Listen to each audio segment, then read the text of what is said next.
Good evening. Welcome to Monday here at Proficiency Bonus, and we met in a tavern.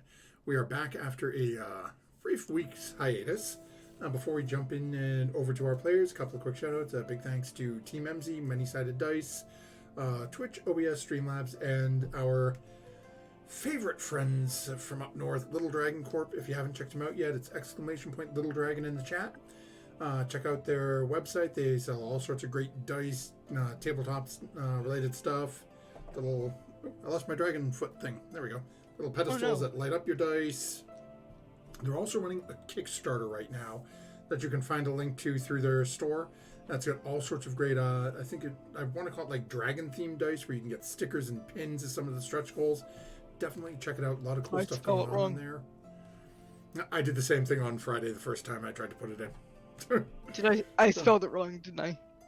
I am not sure. I am not on that screen. So we're going to jump over though to our players and jump into what happened last time.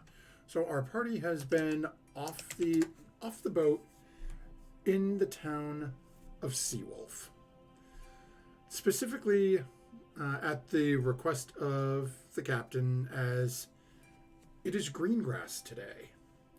And she always gives the crew, a day or two off around the holidays to, blow off some steam. And as our party had made their way through, some of them went to see, an apothecary. May or may not have tried to get involved in a contraband sting operation there, only to realize that the shopkeeper was more than he seemed. Some of our party went looking for the local tourist trap type spot to get some information on the Northwind Strait. Right. So they managed to succeed in their goals and eventually made their way back to the tavern that Furia, Lydia, and Artemis had stopped in earlier. Oh, glitter. Okay. Yep. As they proceeded to have their drinking contest, Lydia, even using the nat 20 for one of her saves, did not last very long. Oh no! Snowmoon did not partake. Artemis did not last well either. No. Both ending up a little, well, I guess we'll call it, temporary brain death. As the failure of the shot dropped their intelligence to 1 for an hour. Oh, for an hour! Yes. Like, Yes, I told the party afterwards that, or I told the players, I can't remember if it was on stream or not, that I doctored the original shot that I had found. Because initially it was supposed to be, it drops to 1 until a long rest. After a long rest, it increases to 5, then to 10, and it goes up by 5 each time until you eventually get back to your intelligence. that is terrible. It is hysterical until you realize that at a 1 intelligence, you are literally basically a vegetable. Dogs are more intelligent than you at this point, so you don't know right from wrong. You're breathing. Yeah. That was me. But after the hour, you guys sort of came to, so a little hungover. You guys did a little shopping, took care of a couple of things, met back at the tavern. And a few of you decided to watch this rather heavy-set, passed-out individual that Glitter and a couple of his patrons were sitting there with different handkerchiefs, just watching him as he's snoring and the handkerchief blowing up in the wind. Eventually, a couple of you snuck a peek at him and saw that underneath the sort of very heavy robes he was wearing, he had a gray mask on. I'm going to throw up, I think I should still have an image that you guys saw last time. I just got to find it again. Of course, it is missing. Where did you go? Yeah, I uploaded it in here. Wait a second, I'm just trying to see if I can find him. For some reason, he's not at the top anymore.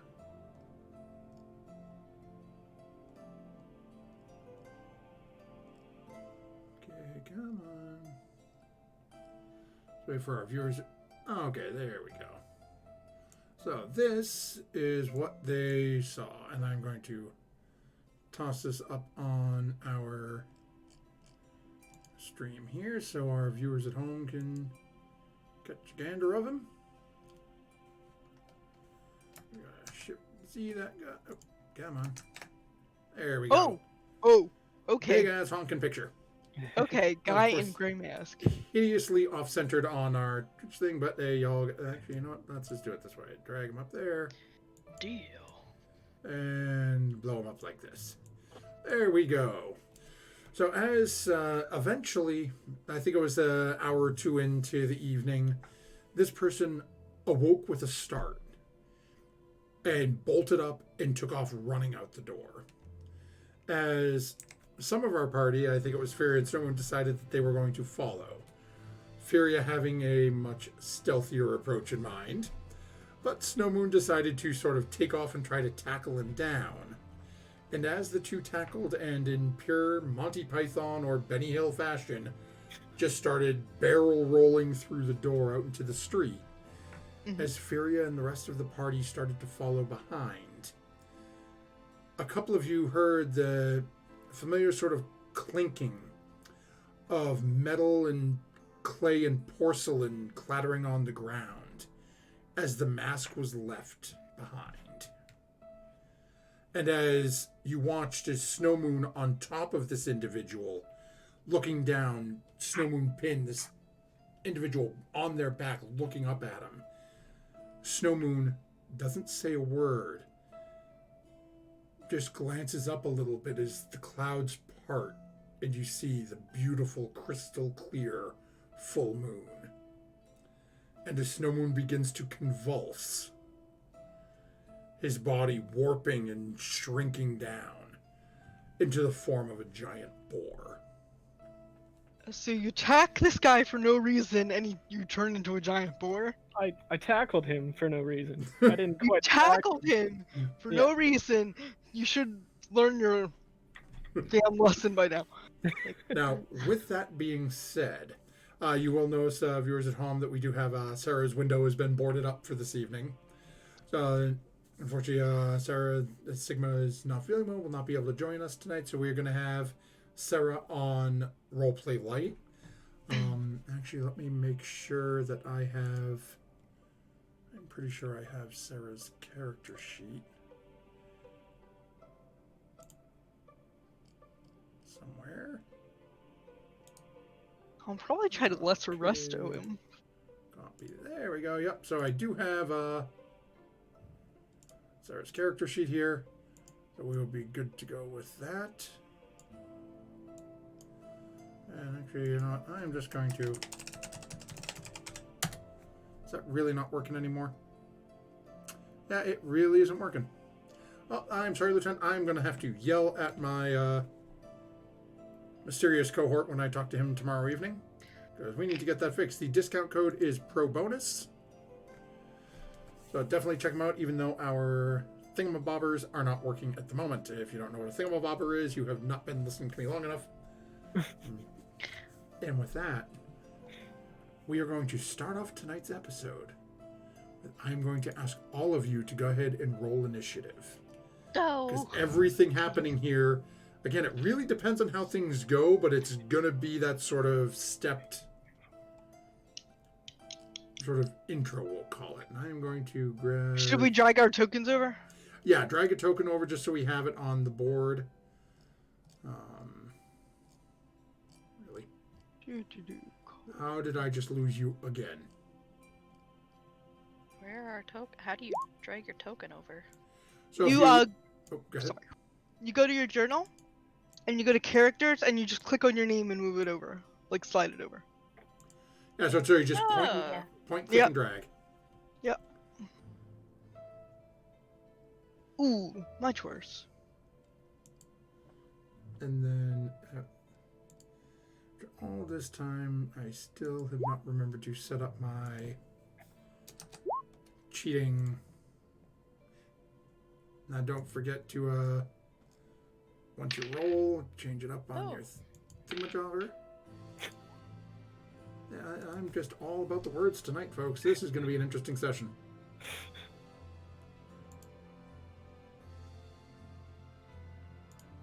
You've got gadgets. And what's it? It's galore. Forget the thingamajigs. Hey, you know.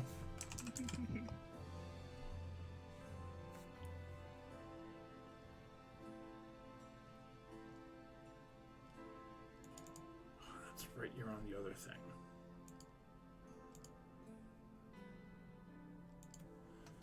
I was just making sure I got Sigma's pulled up here.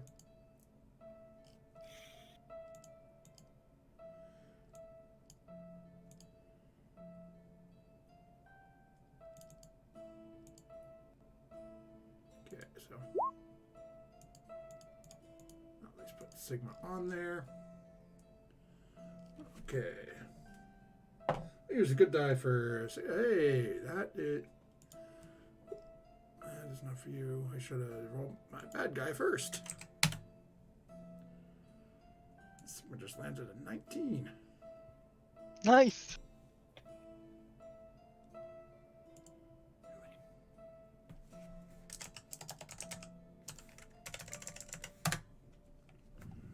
Okay. And then this guy.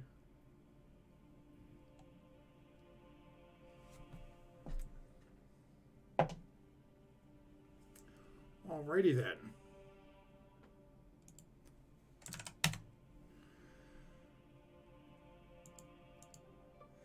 Now, Matt, just to make sure, Matt, you have the information I sent you, right? Yeah. Okay. So with that, we are going to change up the music to something a little more lively, just in case here. No, I like the bucolic better. And with that, Artemis, we're going to start with you. As you have just watched as you, Furia, and Lydia, and Sarah right behind the group of you, probably about 4 or 5 feet back, just sort of looking more curious at the moment what this massive Dragonborn has gotten himself into now. Watch as Snowmoon turns into a boar, and there's now a giant boar on top of this individual.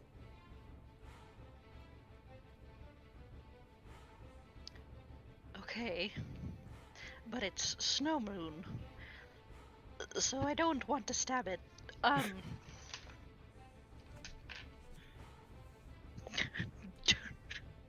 Can oh boy, let's see. Do I have rope? Can I hog tie it?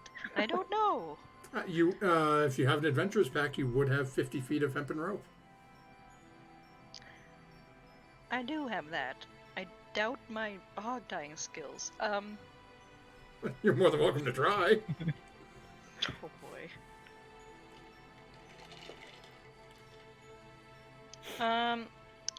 So he's Boar Snowmoon is on top of this guy, or did the guy run? I forget. No, so literally the guy is flat on his back, and what had ended up with it, it was sort of like one of those odd wrestling or fight moments where this guy fell on his back and Snowmoon had his hands on his shoulders, pinned him to the ground. All right. And that's just how they landed, and it was, and then as Snowmoon noticed, it changed. The guy hasn't even had a chance to respond yet, as Snowmoon is now saying there. Now, all 4 hooves, 2 on either side of the waist. The 2 front hooves right on this, like jabbing right into this guy's clavicle. Is the door to the bar open or closed? Currently it's open. The Snowmoon sort of tackled him out. The guy already had a hand on the doorknob, so they just sort of pushed it the rest of the way open. Oh, so they're in the doorway sort of thing? Oh no, they're right out in the middle of the street now. Right out in front. Well, okay, okay. Yeah, Snowmoon rolled really well for that tackle. Oh man. Yeah, you know what? No, I'm gonna let's try a cowboy. I'm gonna I'm gonna try and lasso this hog. Yee-haw. Okay, so we will call this a dexterity check. As you real quick try to throw something together and just try to rope the giant boar. Okay, cool. I'm bad at that. Let's see. I love that. Yeah. Wow. 15. Oh, Okay, so Bad as I let's thought see it was here. going to be. What is your strength modifier, Snowmoon? strength mod is +7. Oh. What? Oh no. My 4. Sorry, I was Okay, Okay, I so was that is I a was looking fit. at my saving throw. Yeah, so strength mod is 4, so that is going to hit. Mm. So as you manage to get this lasso looped around the giant boar. Precautionary measures. I'm gonna hold on tight to that there rope. I look at Art. Short, small, boar, huge. Doesn't gonna go well. No, it's not. This is going to go like every Western you've ever seen. Somebody's getting dragged behind a horse on this one, I think. I'm probably gonna move out of the bar as well, though, out in, like into the middle of the street. So if I do get Okay. dragged, I don't like hit myself on the door. Okay. Easy enough. It's only a couple of steps down to the street. Okay. Okay, and you're how much run are you giving this rope between you and the boar? From the doorway to where they're saying it's probably only about 15, 20 feet. Probably not a lot. As I'm running, I'm probably pulling the rope into kind of like a loop. Okay. Beautiful. Like a short leash. Okay, so that will bring us over to Sarah. Let me look at Sarah's sheet here and see.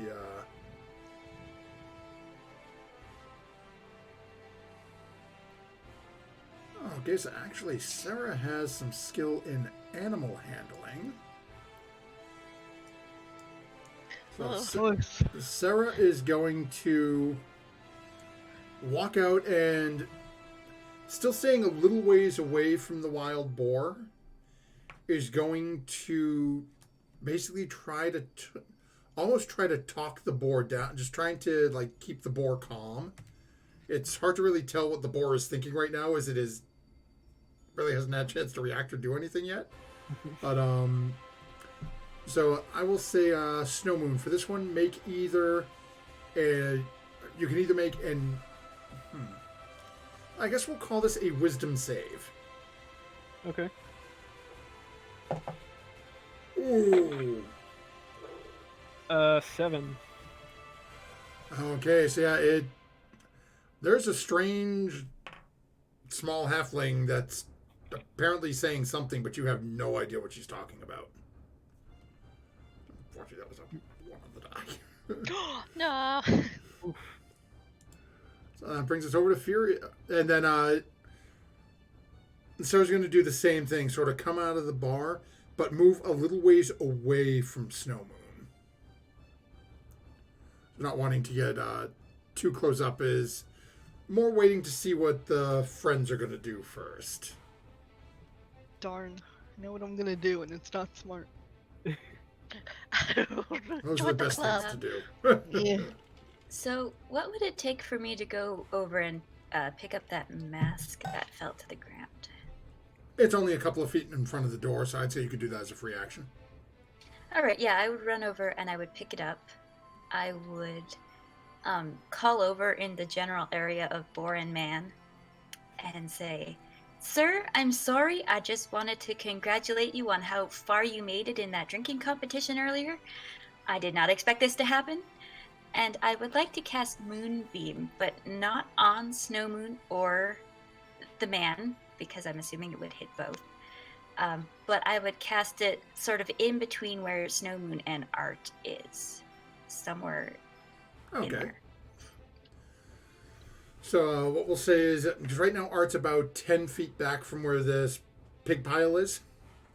So you basically drop a 5-foot cylinder of this light right smack dab in between them. So just enough so it's not on the rope, it's just slightly off center. But you, well, I should say, as you start to think this, you are aware that if the boar runs directly away from where Art is, Art's going to go right through the middle of the moonbeam and get cooked. Why, sure am. I would just let go of the rope. If he runs, just let go of the rope. You're not going to. It's. Or give it to Lydia. I don't know, but that's where I'm gonna put it because I don't want her to. Perfect. So, Art, there is a beautiful, radiant cylinder of light between you and this boar now. I'm getting mixed messages. And that will bring us over to the strange individual. And let's see here.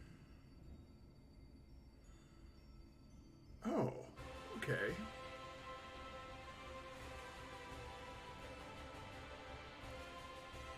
All of you start to hear something.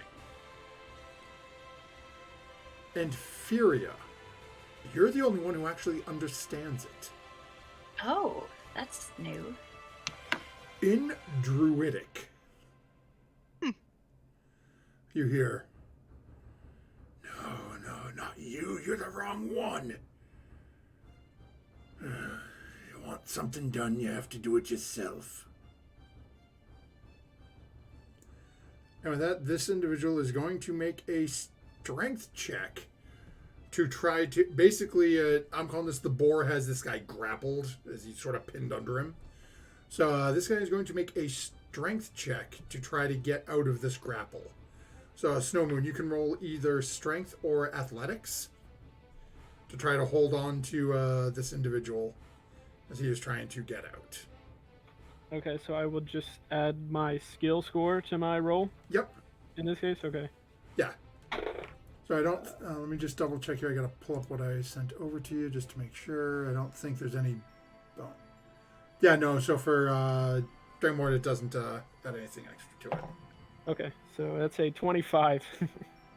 Jesus. He actually fails to get out of your... out from under you.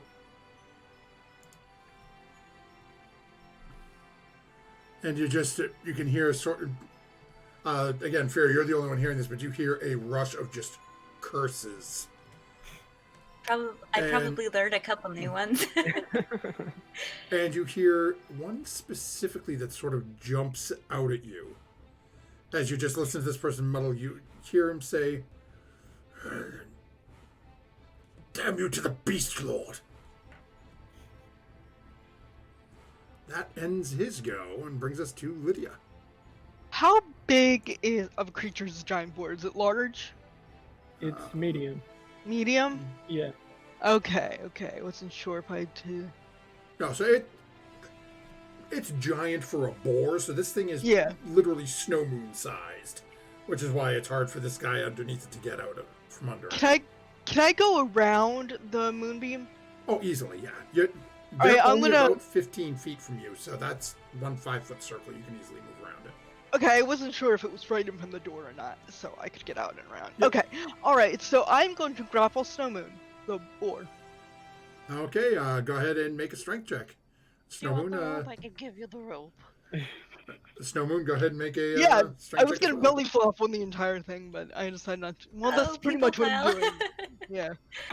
So, that is a 17 strength. He's 15. probably stronger. 15. 15? Okay. Yeah, So we have Lydia grappling the boar, who's grappling... Yeah, Lydia's like somebody. gonna pull up her sleeves and go like, "Alright, Snow Moon, I've seen you in some rough situations, but this is pretty bad."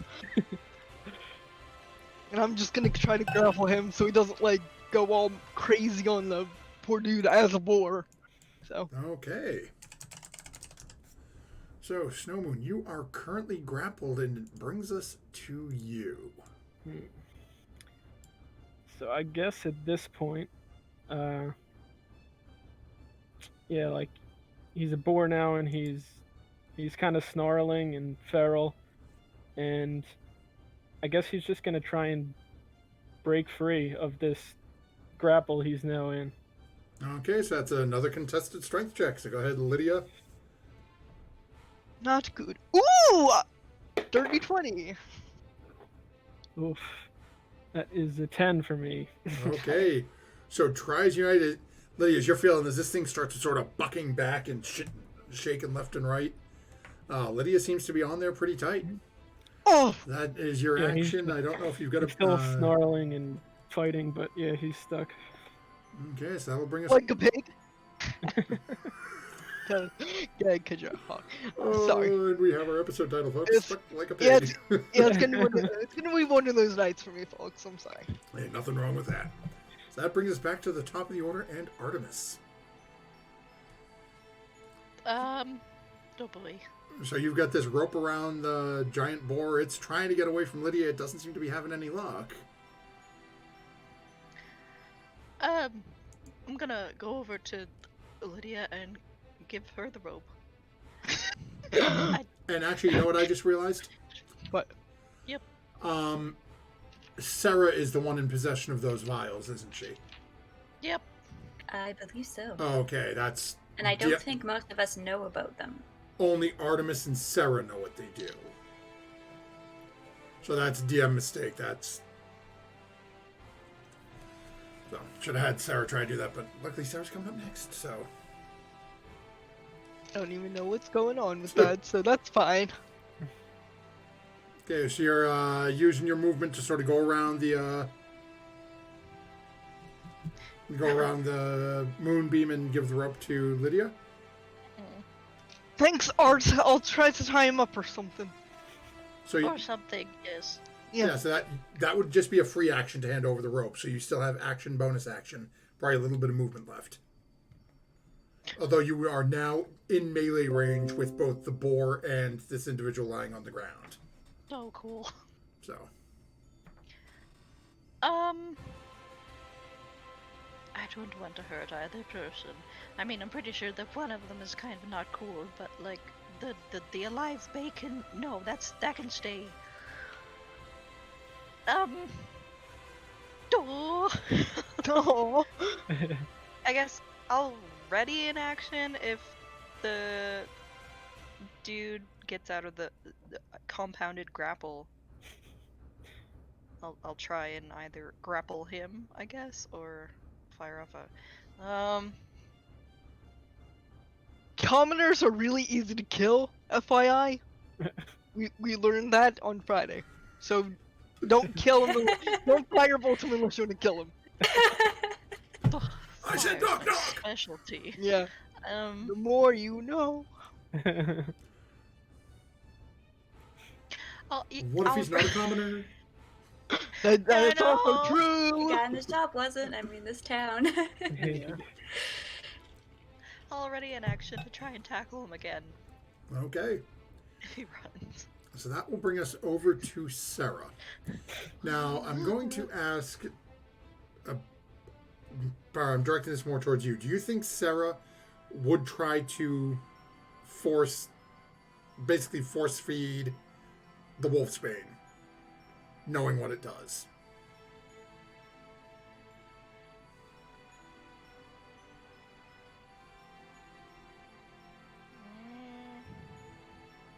I'm asking you because I know only Artemis and Sarah know.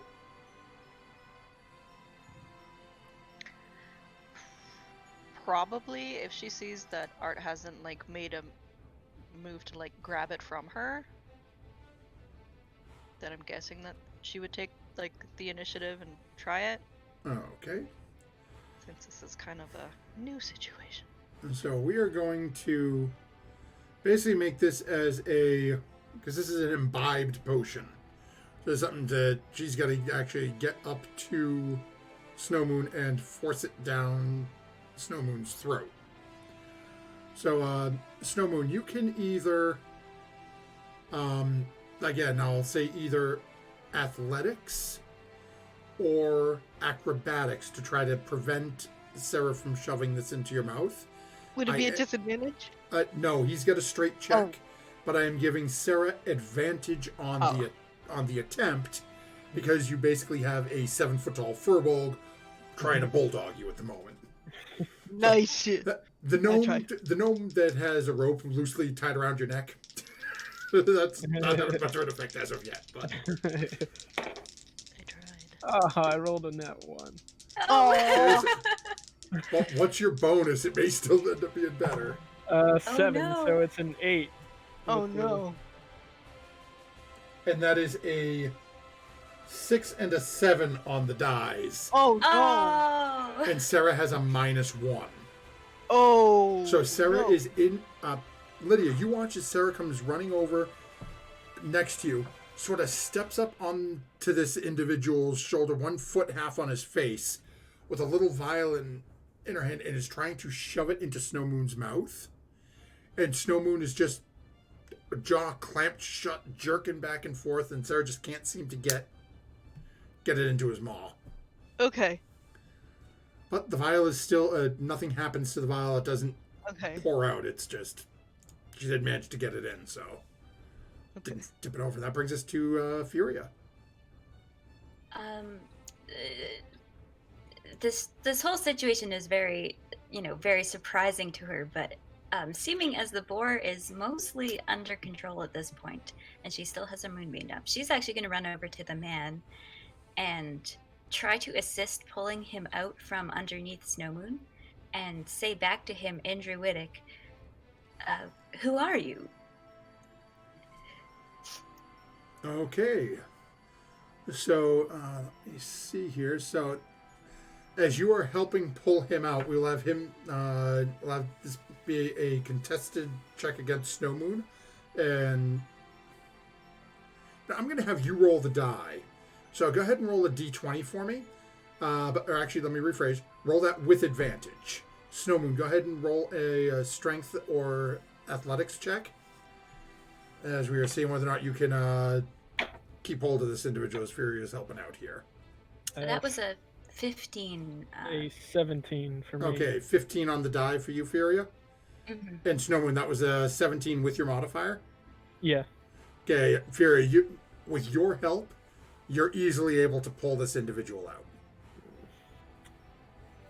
He just manages to get out, and Lydia, you notice as the boar just sort of stumbles a little sideways, and sure, but manages to stay on its feet with you sort of wrapped around it. Okay. And Furia, go ahead and make a perception check as you're pulling this person out and sort of helping get him stand up here.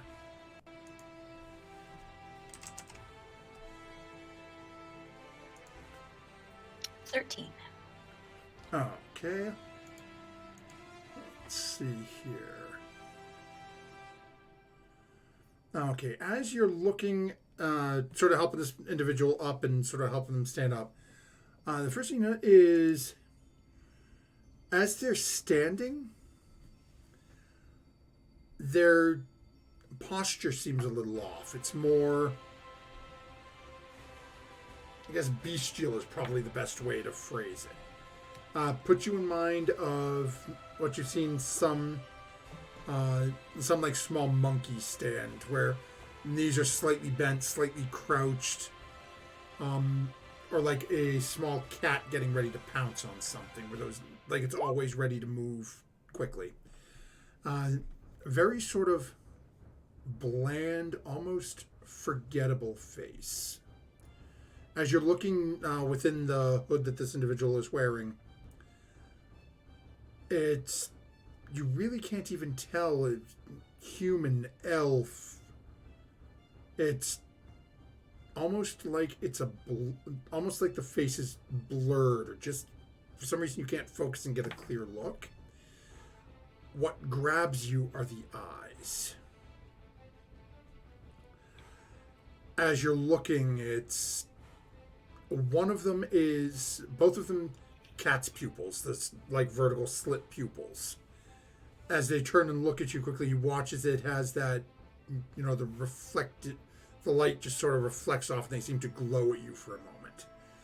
One of them a bright burning yellow, the other a deep, almost blood red.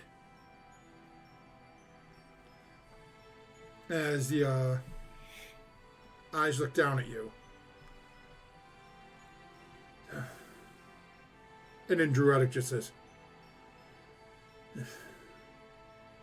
"Thank you, I suppose."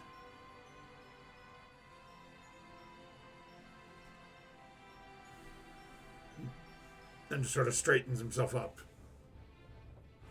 Anything else you'd be doing?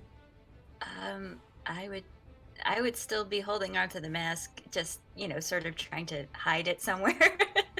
Okay, go ahead. I still want to talk to this dude later, and I don't want him to run off.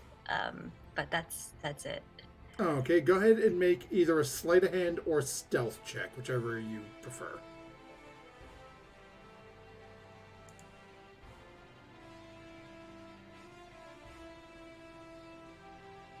$19. Okay. So let's see here.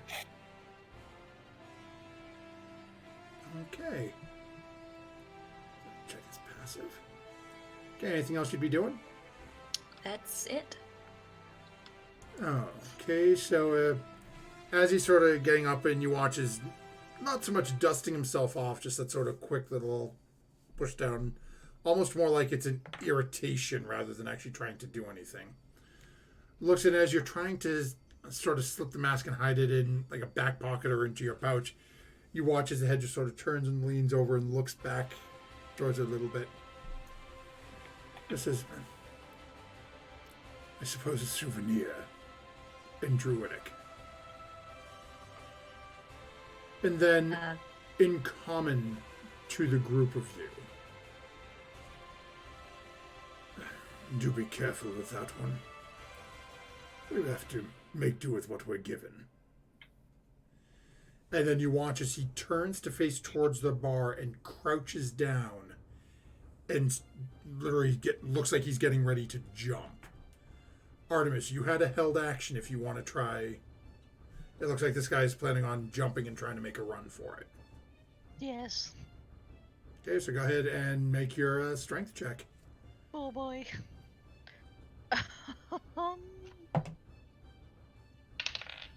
It's a 14. Okay. So unfortunately, as you go to you manage to grab onto his leg, and as you grab on, the first thing you know is literally just as he's starting to leap, you grab on, and he is solid as a rock. And as you are carried up, this individual lands on the roof of Glitter's Tavern. And as you just sort of stumble and land on the roof, as he just sort of reaches down and sort of brushes you off his leg.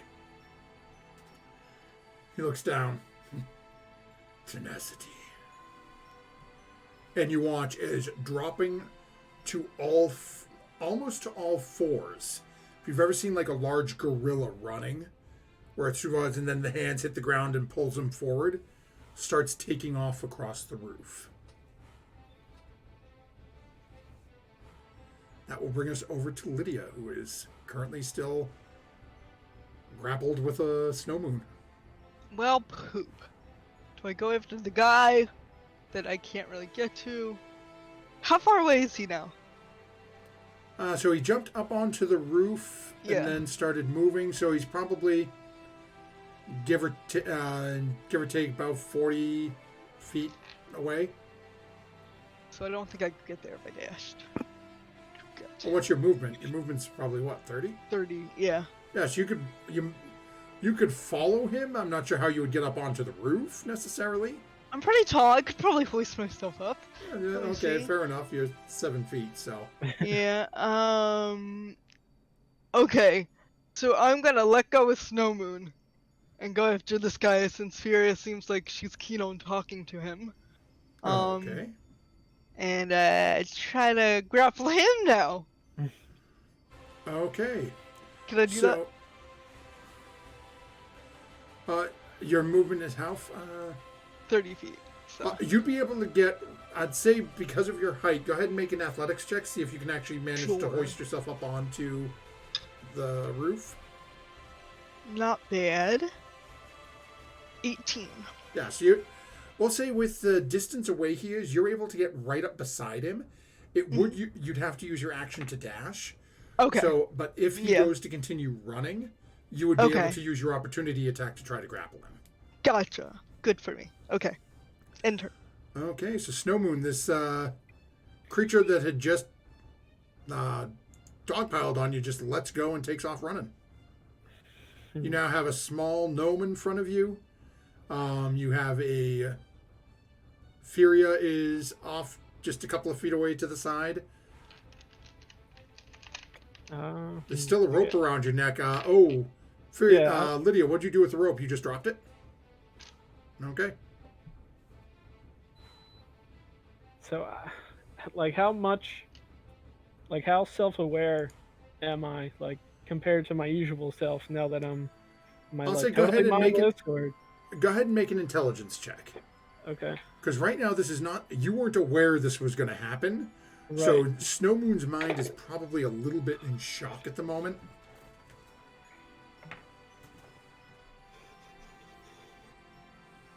That's a 3. Yeah, it's... I'm sorry, man. It's oink oink. You are more boar than dragonborn at the moment. And you were restrained and you are now free. Hogmoon. I guess I'll just turn around kind of in a frenzy, and I guess I'll see the creature that I was like prone on top of on the roof, so I guess I'll just like instinctively charge at it in that direction, even though I won't be able to get up on the roof or anything. Okay, so from where you are, if you charge right at it, you'll end up back inside the bar. Okay. There is... Basically, the bar is sort of on a course, so you could sort of follow along it on the street beside it. Or you could run into the wall. Yeah, I was thinking more like Or I just kind of run into the wall and start like scratching at it and snarling and looking up at it. That works. That's how Boar Moon will do it. That's how Boar Moon will do it. So as all of you watch as it's bored, all of a sudden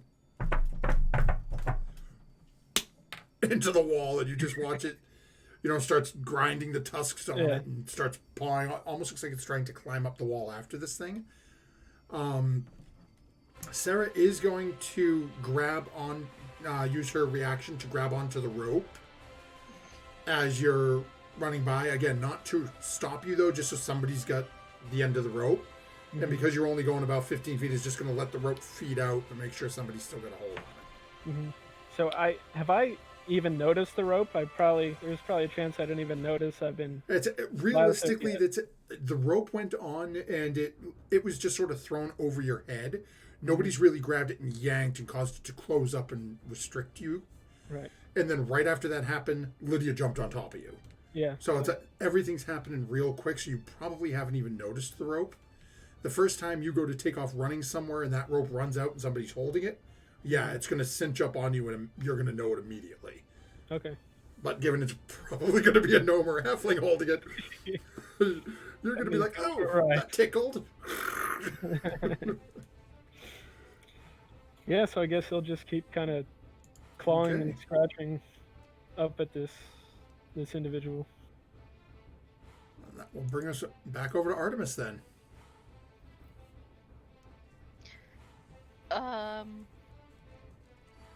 Oh boy. Okay.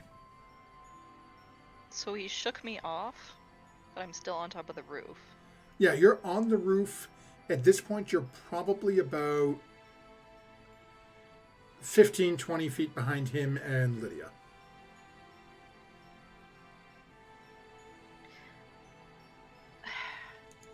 This guy seems to have some serious vertigo.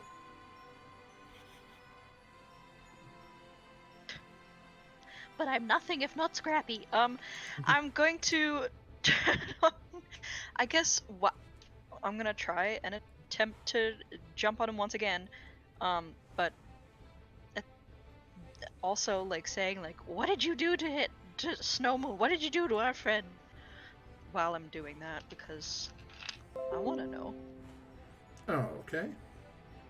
So go ahead and make a strength check as you come charging up behind him. Let's bring up the mini die. That's a 14. Okay, as you come, he just manages to again, sort of that same sensation. He just sort of flexes back. You just can't get a good grab on him. but you are now right beside him and Lydia. And as you're yelling this, it very nonchalantly just looks down. Nothing. You still have bonus action if you have anything you can do with that. Can I insight check that? I don't know. Sure, I'll give you a free insight check. Okay. Oh, actually.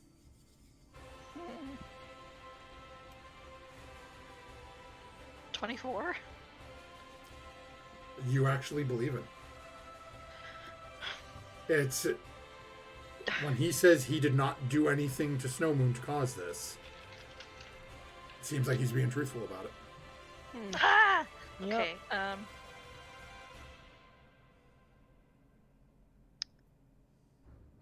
Okay, okay, that's all I'm gonna do.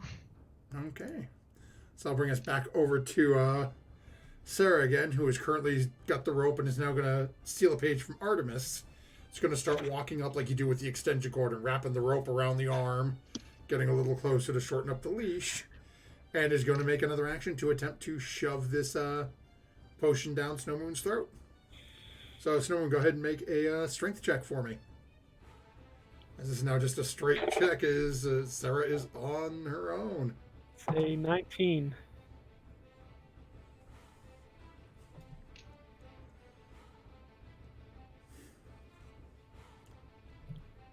It's a 19. Okay. Huh.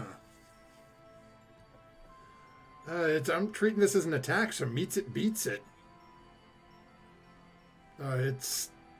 As Snow Moon, as you are clawing at this wall, all of a sudden, this tiny little creature comes over, takes a vial, and this time... And Furia, you're really the only one seeing this, as you're the only one down here with them. As you watch, as Sarah before had tried to, like, pour it in his mouth, Sarah's done being, polite about this, pulls the top off, literally takes the potion vial, between two fingers like this, holding it, just goes right into the throat, and I hit something. Let me make sure our stream did not shut off, because I knocked that out of my hand. As you know, that's what happens when you use props. I think it was just the turn order. Yes, I did see something. Oh, yeah, it did jump the turn order. Wow, okay then. And she literally just shoves this bottle into the boar's mouth. And Snowman, as you feel this liquid start to flow into you, you watch as Fear, you notice as Snow Moon the body starts to jerk and twitch. As very slowly you watch as this boar that's currently two hooved feet banging on the wall, as you watch his fingers start to erupt out of the hooves. Over the next couple of seconds, Snow Moon, you are standing there with a glass vial shoved somewhat uncomfortably into your mouth. And Sarah standing beside you. Now, just for your knowledge, at the moment, Snow Moon, you do not have a recollection of what has just happened. So you remember tackling the individual, and now for some reason you're standing there with a chunk of glass in your mouth, two hands on the wall outside. But before we get to you, we start with Furia. All right, just watching that transformation happen, I'm like, all right, I don't know what just happened exactly, because I didn't know about the potion, but good, I guess. And I will call up, as the man is still on the roof, in Druidic, please stop. I just want to have a conversation. I don't want to hurt you. Okay, go ahead and make a persuasion check.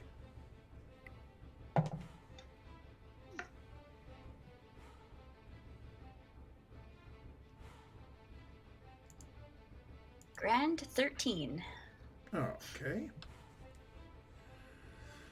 So, let's see here. And I will wave the mask, I'd give it back.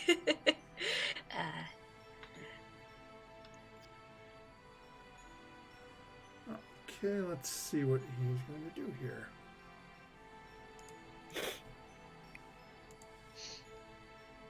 Because it is now jumping over to him.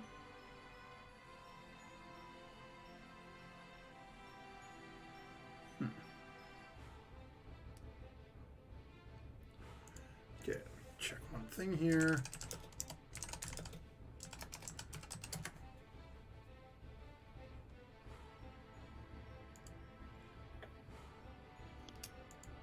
Really? Making me work for this. Okay.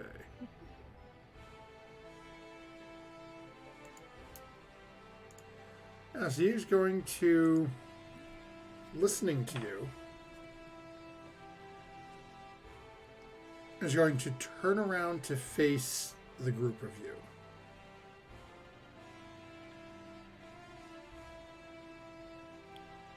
And walking back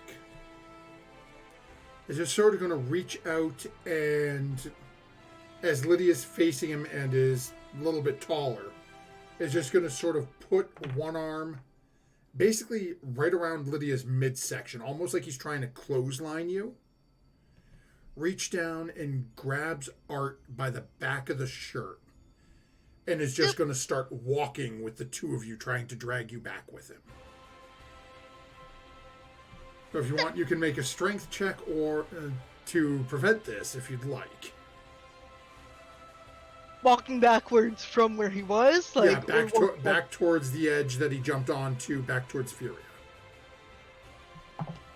It is not a... Like, as you feel him do it, it is forceful, but it does not feel aggressive.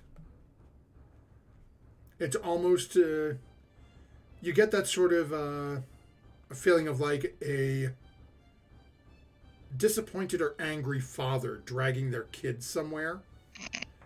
Just like, well, if I got to deal with this, you're coming with me. Type thing. I'll let it happen. It's been a long time since anyone's dragged me anywhere. Art, you going with it, or are you going to try to fight it or wriggle out? Unless he attempts to throw me off the top of the roof, I think I'm gonna listen. I mean, I haven't thrown anything at him yet, so. So with that, it seems at the moment that we are out of initiative. As he somewhat forcibly drags your two friends back literally about a foot short of the edge, and then just sort of lets go right at the edge. And then all of you watch as he leaps. And again, you watch as he easily 15, 20 feet up into the air and lands down. And as he hits the ground, you watch as the knees buckle and both hands come down, hit the ground. As he just sort of pops back up, standing about 4 or 5 feet away from Furia. On the opposite side of Furia is her moonbeam.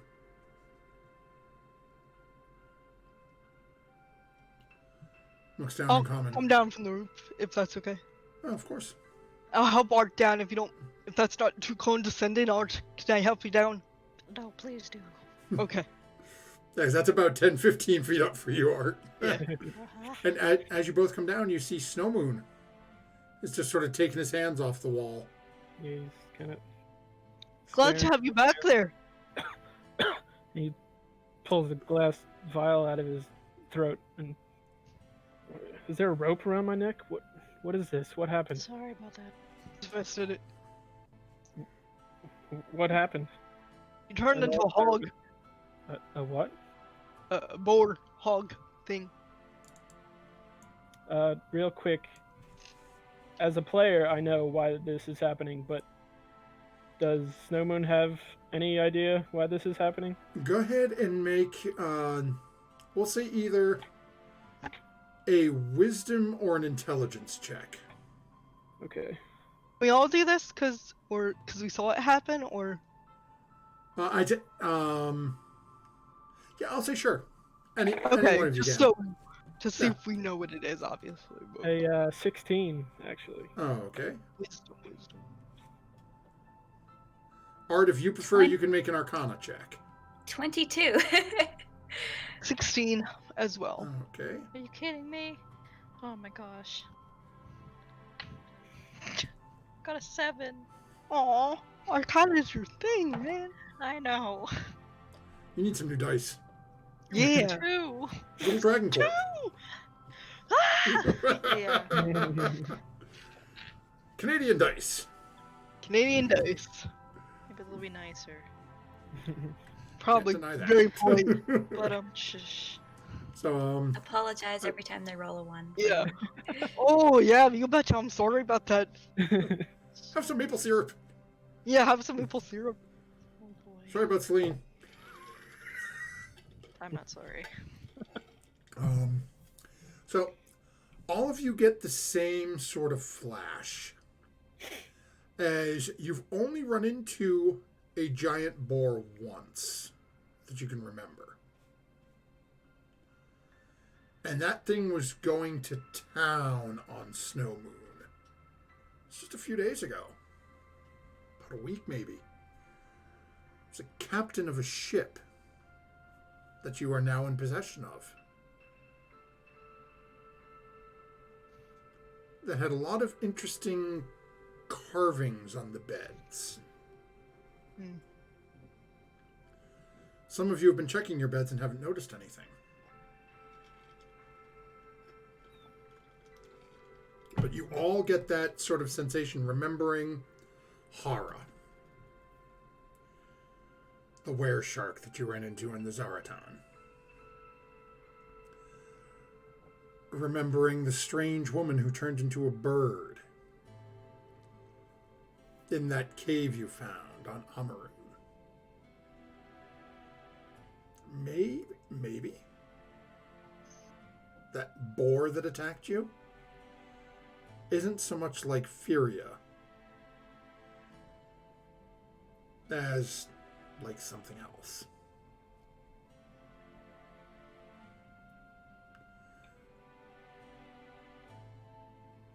And Snow Moon, you, given it happened to you, you would definitely remember with a couple of those attacks, you felt a little, almost like nauseous or a little queasy right afterwards.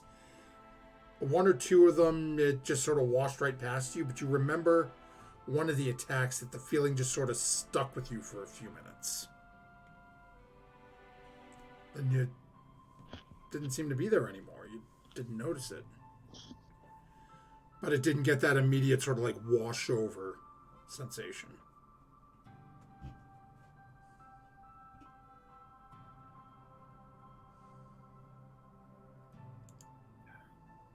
And he's like, wait, hold on. That ship captain, he turned into a boar and attacked me that day when we took his ship. Hmm. Something felt funny or off after he attacked me that day, but it passed, so I didn't think about it again. Did you check the headboard of your bed lately? Not lately, but I don't think there wasn't anything there when I checked it first, so.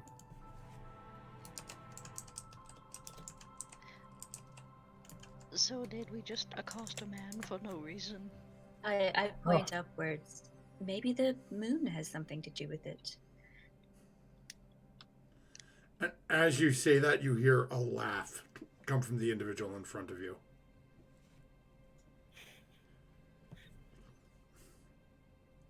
Looks over at the group of you. To receive the blessing and be so undeserving, unaware of what has been gifted to you.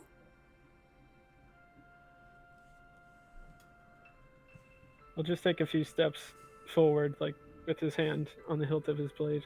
He still didn't do anything to you, Snow Moon. Still just, you know.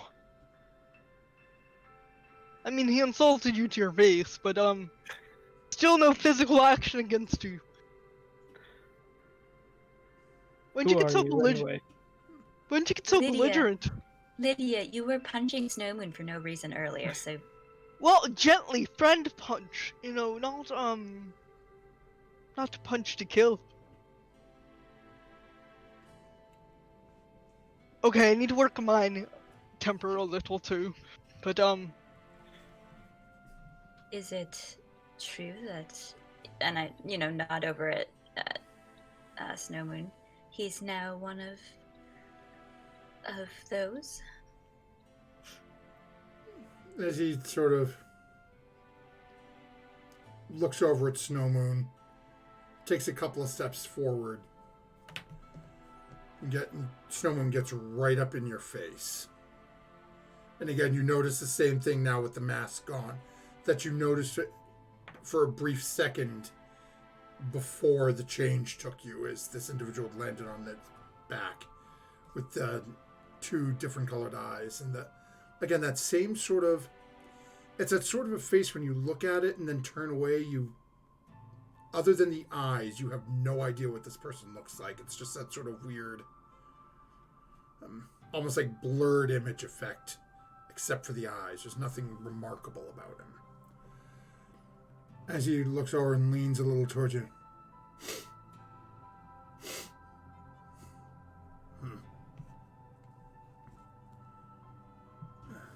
Looks back over at Furia. It is unknown. He has been blessed, but he has no knowledge of what he now is or could be.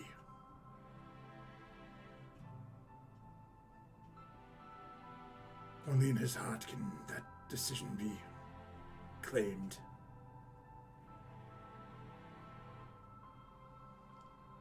It's rather boring, don't you think, only being able to turn into one type? None, I say.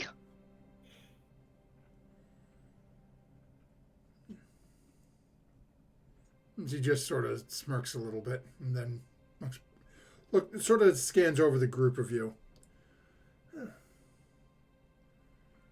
Some of you know better than others that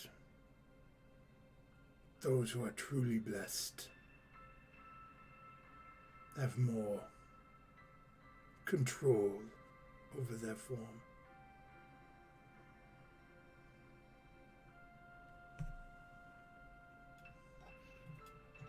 You'd better be more careful who you go around insulting.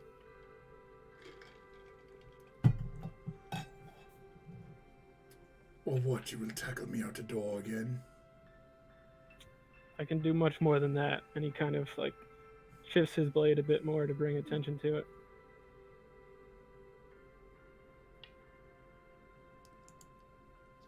No reason to attack this individual.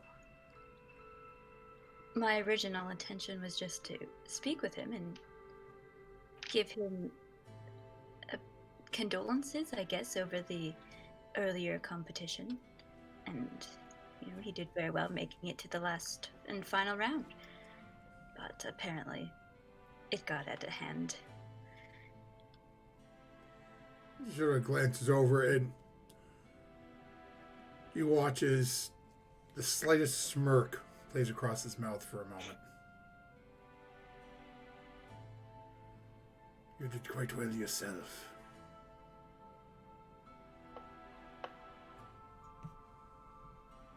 Now, if I can have my mask back. I will hold it out but not give it to him, and I'll speak to him in Druidic. Where did you learn this language?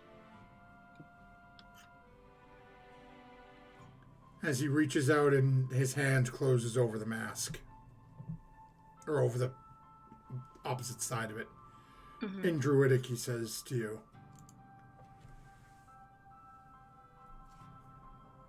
once, many years ago, I was like you, a protector of the wilds. Practiced my craft. But I left. Abandoned my post and became what I am now. Now, I serve a higher power.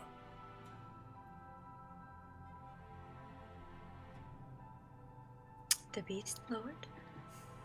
He just looks and smirks and shakes his head a little bit. No. I serve Sylvanus.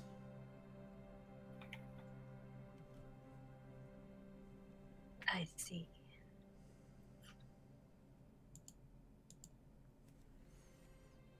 And I'll let go of the mask, and I'll say to him, once again in Druidic, "May your hunt be fruitful."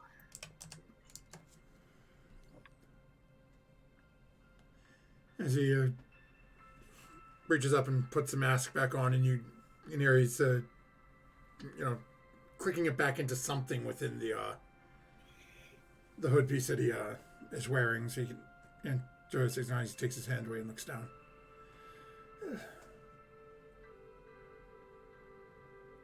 A portion of it has been. We shall see how the remainder goes.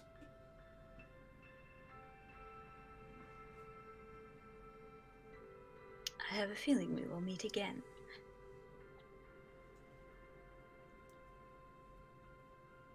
As he looks and he sort of gives a little bow and starts to turn to walk away. And in common, back to her says, I should hope not for quite some time. Perhaps, depending on how your journeys take you.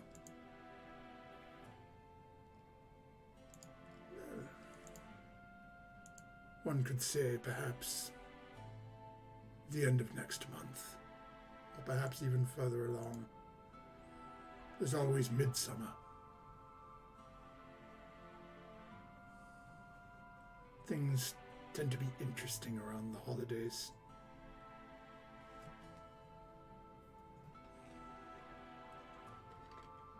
I'll just sort of stand and I guess watch him leap away. As you watch as he goes to jump, and then you hear him start muttering something under his breath. And you watch as he just standing where he is almost seems to shimmer and then just fades into nothing.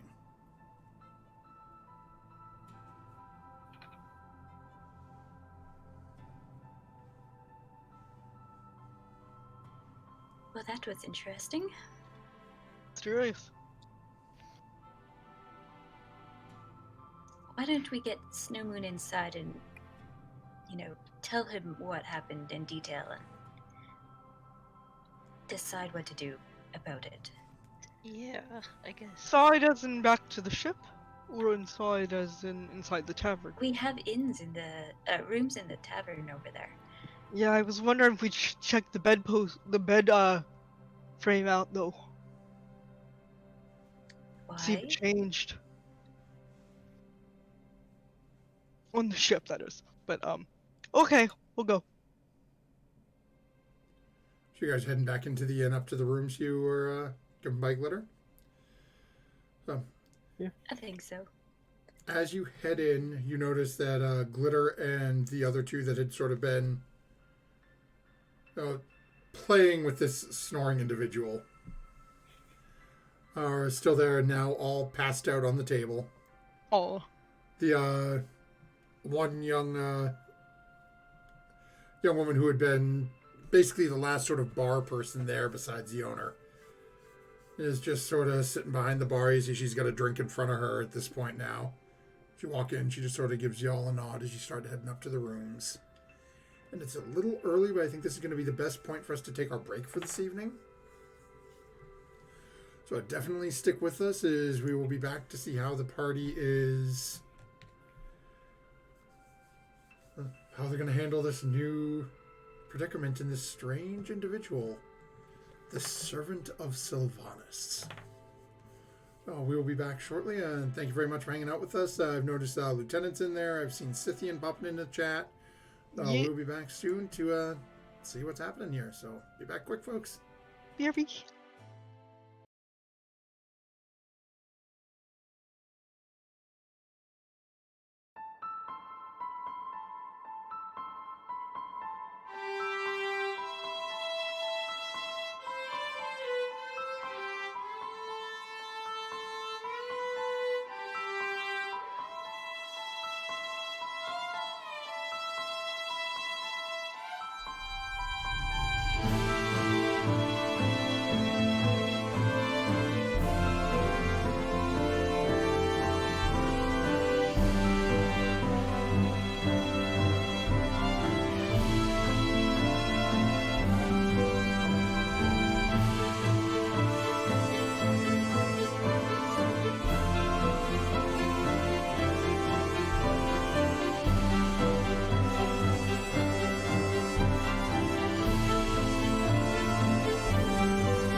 try auto forget too.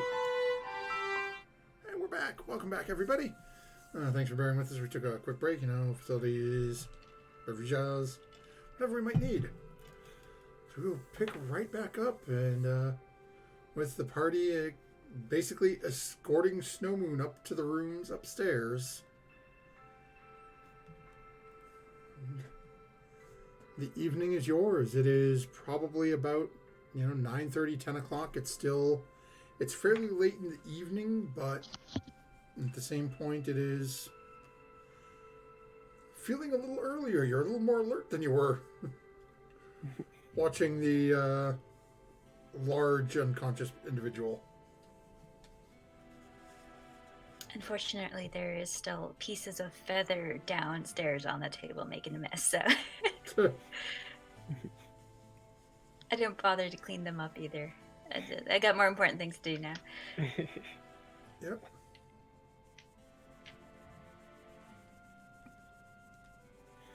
Snow Moon, you need something explained, or are you okay?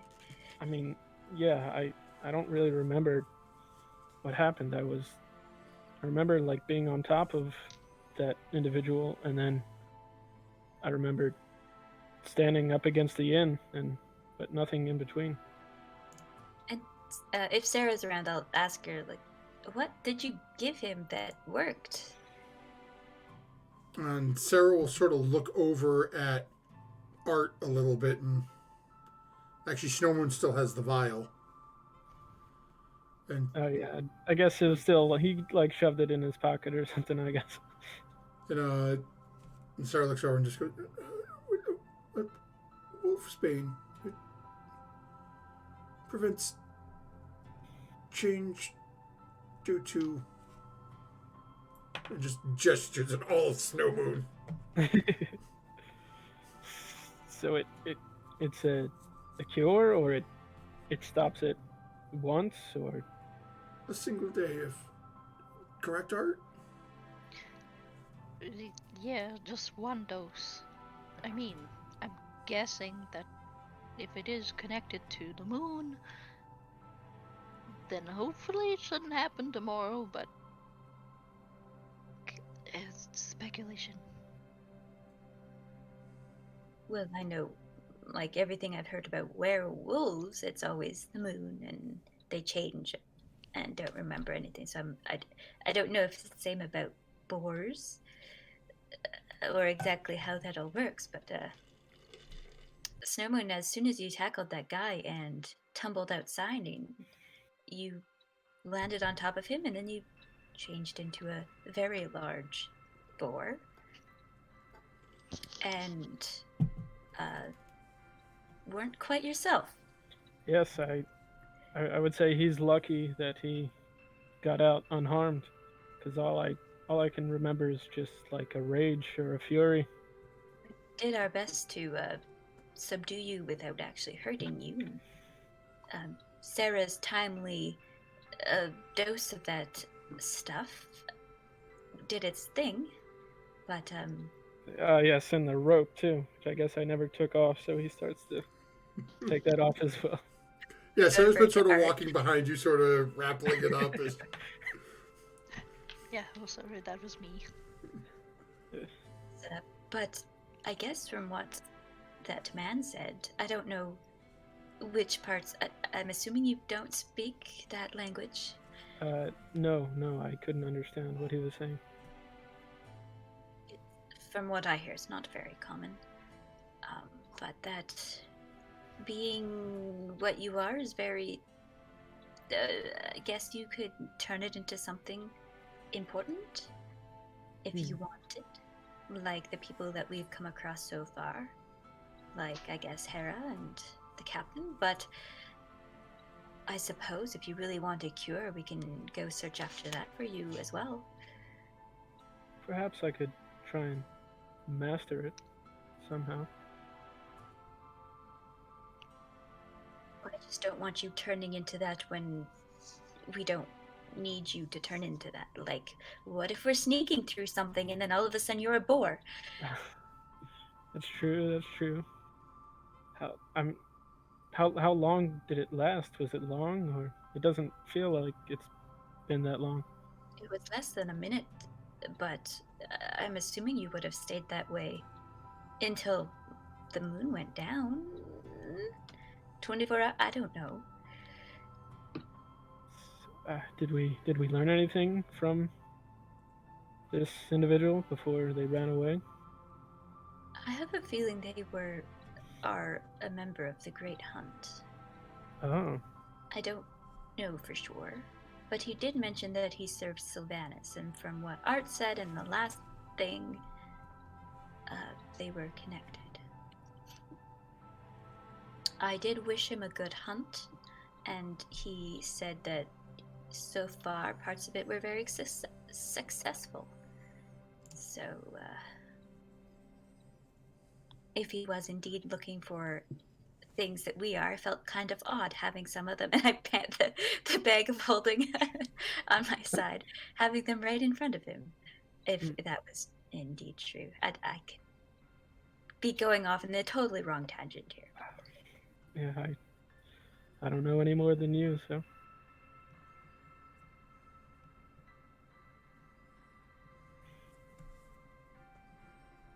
Well, if nothing else, I think we should take some sort of action on your condition tomorrow, whatever you think you want to do with it.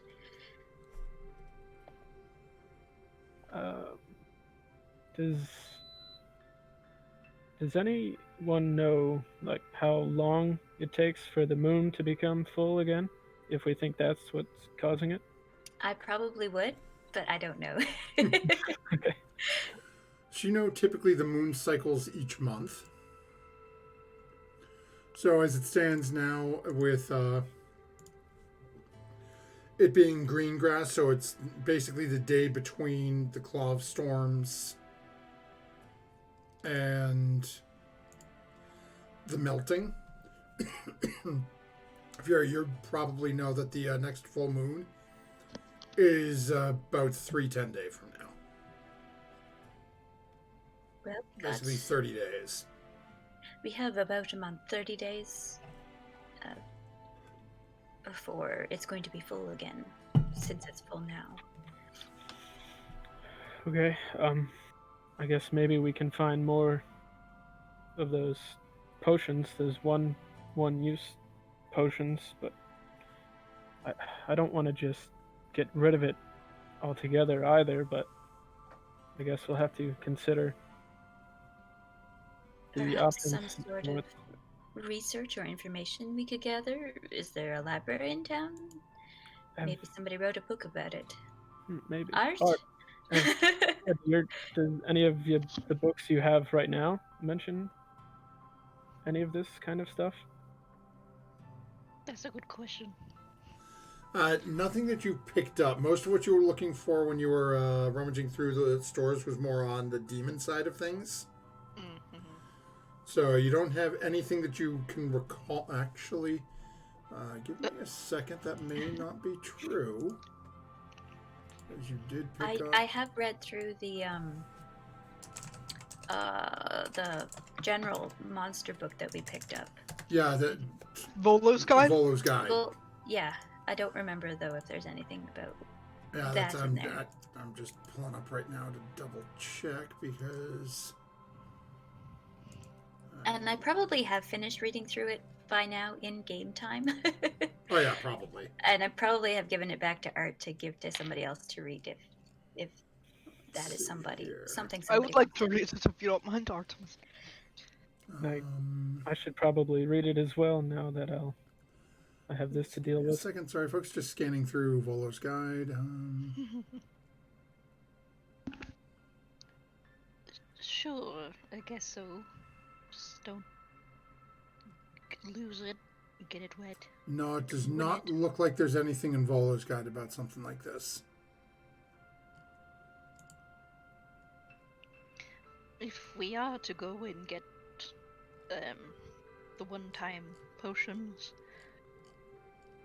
maybe Sarah can stay out of it. Maybe Snow Moon, depending if we're going back to that shop. Oh, is that where she got them? Oh dear. Yes. Yeah. If Well, we I do guess have 30 I can days, maybe we can go. try and get it somewhere else. But, oh yes, Well, if you and Lydia, I think you might be more welcome than Sarah and I.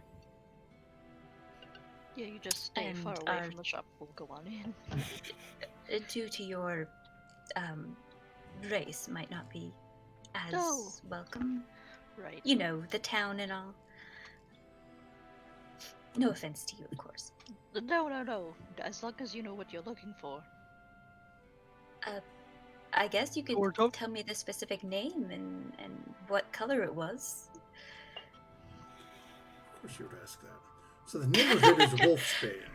Oh crap.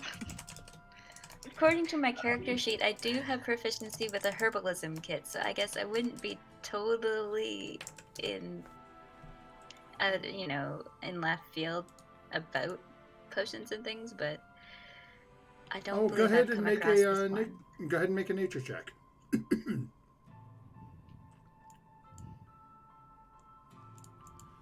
Would that shop also be like a similar place to get a book about lycanthropy, or is there like an actual library?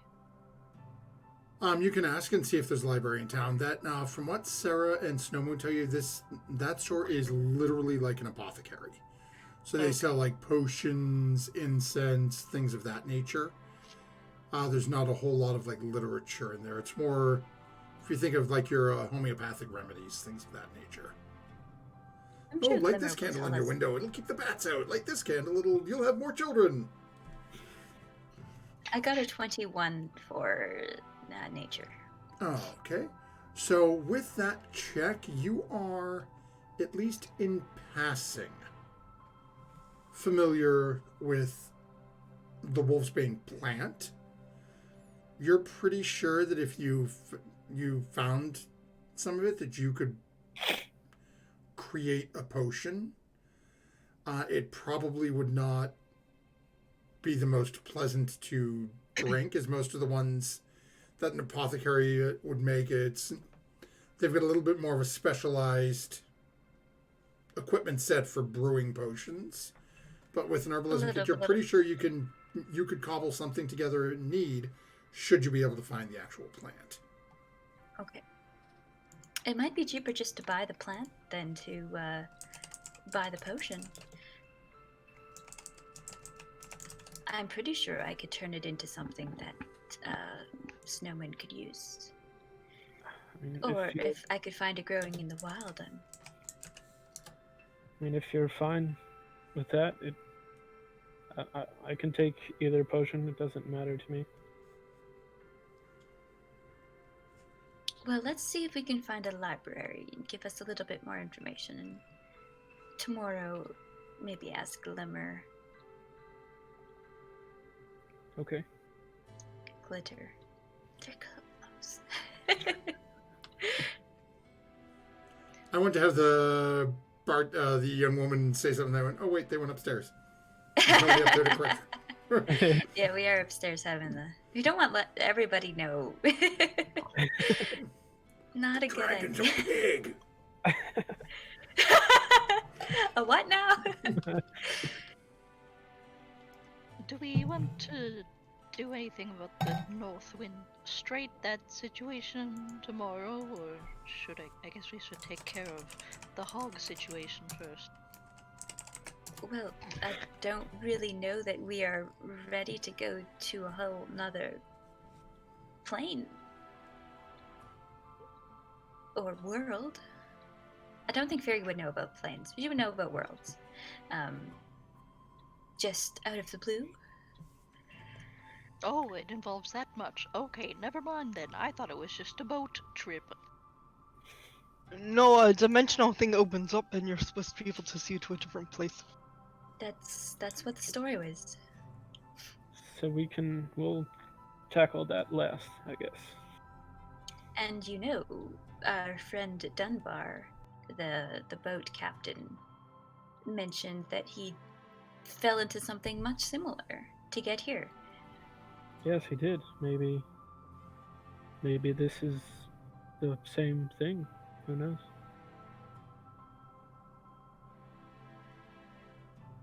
Oh boy. Okay then, fine. The Wolf's Bane, Hog's Bane might be more apt. Sounds good. Well, let's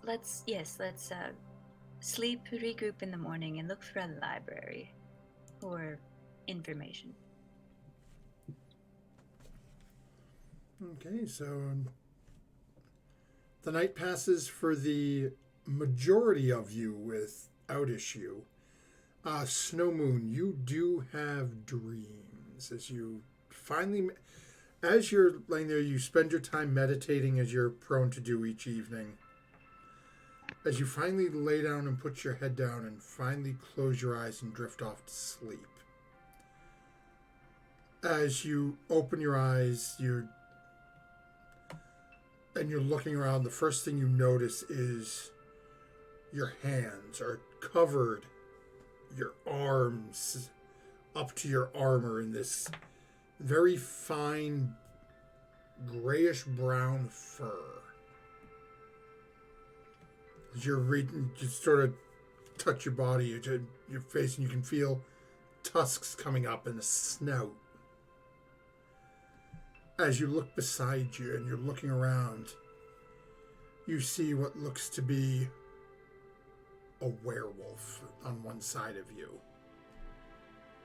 Turning beside you, standing at least a foot taller than you, is a massive, a werebear, a massive humanoid bear, is standing there, grasping a quarterstaff in their hands, looking out.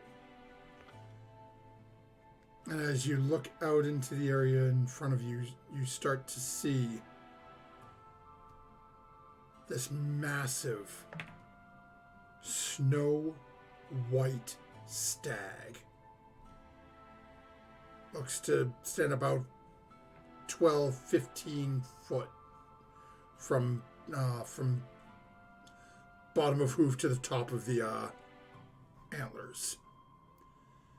And in the distance you hear the braying of a horn as this creature takes off running into the forest in front of you. And then you feel yourself charging forward, sword in your hand, chasing after this creature. And then you wake in the morning. As that image just fades, as you find yourself getting closer and closer to this forest. And as you're looking around, chasing after the thing, you can see the sun shining brightly behind you, the shadow leading forward into this forest. But as you get closer to the forest in your dream, no light seems to go beyond the trees. The forest that this massive stag is charged into seems dark, with a cold wind blowing out of it. As you and the few, they feel to be brethren in this cause, charge into the forest. That's where you wake. As your eyes open, you can almost feel that cold, almost stale breeze upon your face as your eyes open.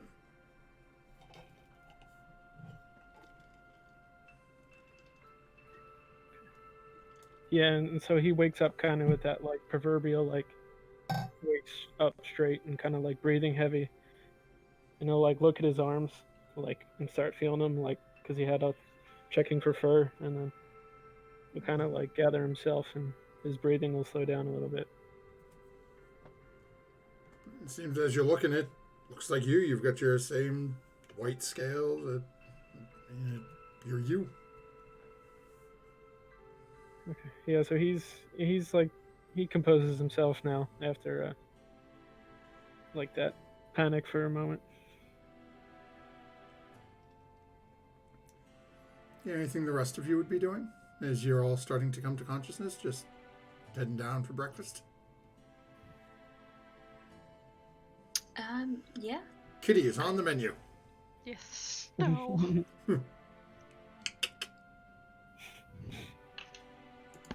I don't know, but clicking for some reason... noises of a cat that can't hear me. Yeah. Yeah. I'm slick. So I don't know, but I've got this hankering for bacon this morning. Lydia, Anyone are you else? sure that's appropriate? Probably not. Just go with plain ham. I'm kidding. What other breakfast meats are there besides sausage, ham? It's all pork based. Well, you can get like deer sausage or moose sausage. Yeah, maybe up in Canada, but not here. Fine, What's Canada? Yeah, I'll get it. This place. It's some elven place I heard of, like a port of call. They're very friendly there. Sounds cold. It was cold. 10 months out of the year. So I will have some deer sausage, I guess, if they have that. Venison. As you can see as you all come down and sort of sit down at the table, you can tell Glitter is... You're really not sure if just extremely hungover or still a little drunk. Just sort of like looking one eye open, like, oh, you. Denton takes down your order, brings out about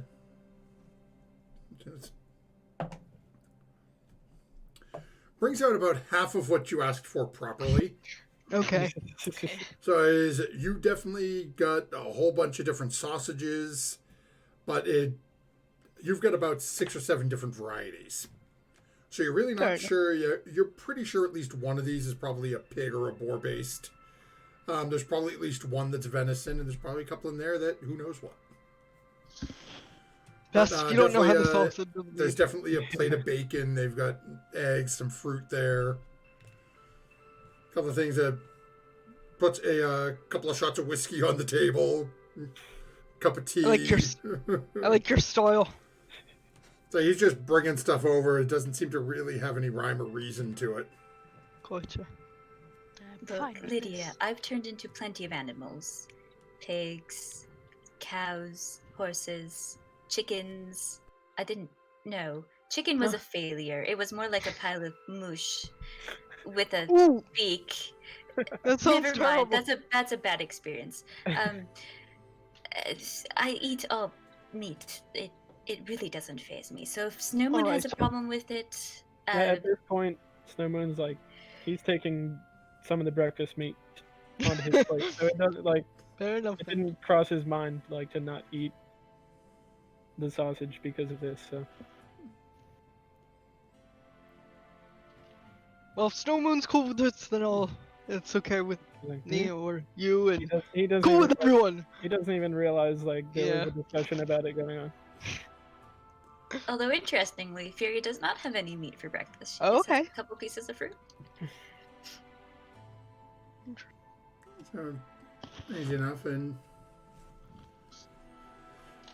eventually, you guys complete your meal. Anything you'd be doing during breakfast, or Looking at my spells I have to prepare. I would attempt to ask Glitter about a library or a place where we can learn information like that.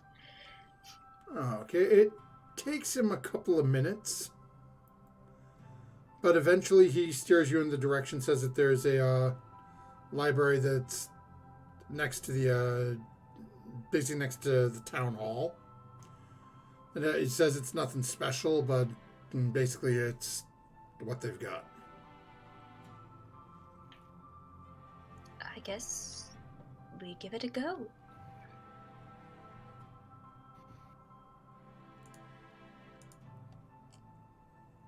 Everybody sleep well? Well Art's enough. in the middle of his spellbook as well. Well enough, he'll say. Great.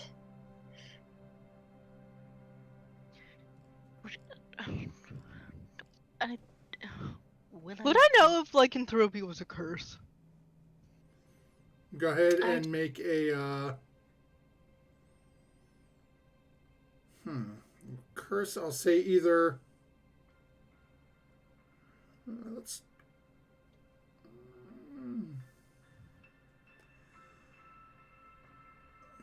make a.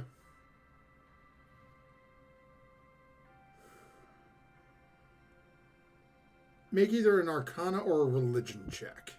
Religion it is. Not bad. I heard you muttering again. It's alright. I'm just trying to figure out if I fire is always in what I need to have for the day. Probably not snow.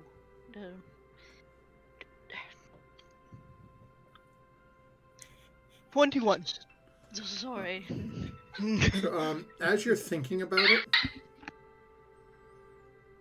it's you have your knee-jerk reaction is to say, "Well, yes, my deity considers it a curse." But then you remember the individual did say in common that it was a blessing. Okay. So you're really not sure how to interpret. Right. It's one of those where it's my enemy is evil, but to my enemy, I am evil.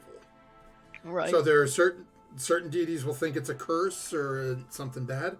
Other deities consider this a reward and a blessing, and oh, you can do this. That's wonderful. True. Okay. Watch. And as you're thinking about it, I'm pretty sure that Snowman, did you say to everyone that you were thinking about mastering this? Yeah, that was to everyone. Yeah, so as you're thinking about this, you also remember hearing Snowmoon say that he was gonna try to master this. You know, we'll call it an affliction to Lydia, but Okay. Snowmoon, if we're going to have, if you're going to get a handle on this, do you think that we should tell the captain about it? Not right now, but you know. I was gonna say not right now, I don't think, but I guess you're probably right, though, that we should. If I'm going to be, on board during any long sailing trips we need to make. We could always just toss you in the brig and wait. Well, no, that's actually a good point. You don't want to be busting holes in the bottom of the ship, and I do think that, my own experience, turning into an animal, it has great benefits. But we need to know how to control it and make it useful instead of just random and chaotic. Right. If that is what you want. Yes, I think so. And yes, the first thing I think is just to try and learn more about this and what it is. Well, if everybody's done breakfast, I guess we could head over to that library. Okay. Or do you want me and Art to go to the store and see if they have more that thing that I forgot what it's called? Wolfsbane. Well, Wolfsbane, sorry. Wolfsbane. why doesn't Art go to the library? If it's by town hall, Art might have more sway. Alright. Considering what we saw during the parade earlier yesterday. And okay. I can go over to the shop. Alright. Sounds good. Okay. Okay, so Snowmoon, what's your plan? Yeah, I'll just. So did we get the direction we needed from Glitter? Yep. So Glitter said it is over by Town Hall, and you guys remember from the parade, you've got a pretty good idea over where Town Hall is. Yeah, so I'll head in that direction, hoping to find this bookshop or library. Oh, okay. I'll meet you at library. If not, I'll meet you back here. Or maybe the ship, since we don't have rooms here anymore. Right. Do you want me to go with you? Do you want me to go with you, Furia? If you want to. All right, I'll go with you. And then Sarah will volunteer to go with Artemis and Snow Moon. Yes, I shouldn't go back to the shop, so... Yes, that's... Don't burn anything down. Don't get in trouble. Please. Okay. I make a promise. Telling to not you burn now, so anything I'm not down. liable later.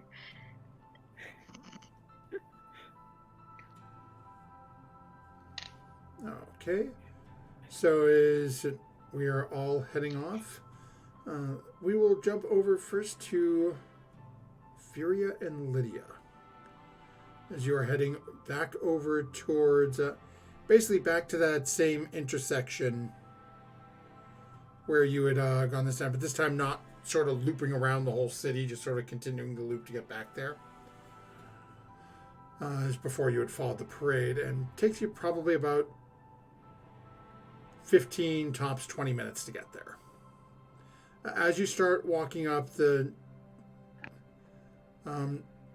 first thing that hits your head is pretty much library, he says. As it is a single-story building.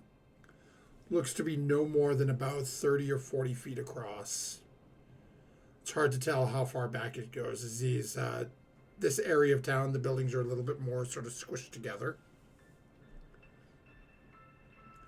But as you start walking up to it, there's a small sign on the steps leading up to it that just says Knowledge Repository.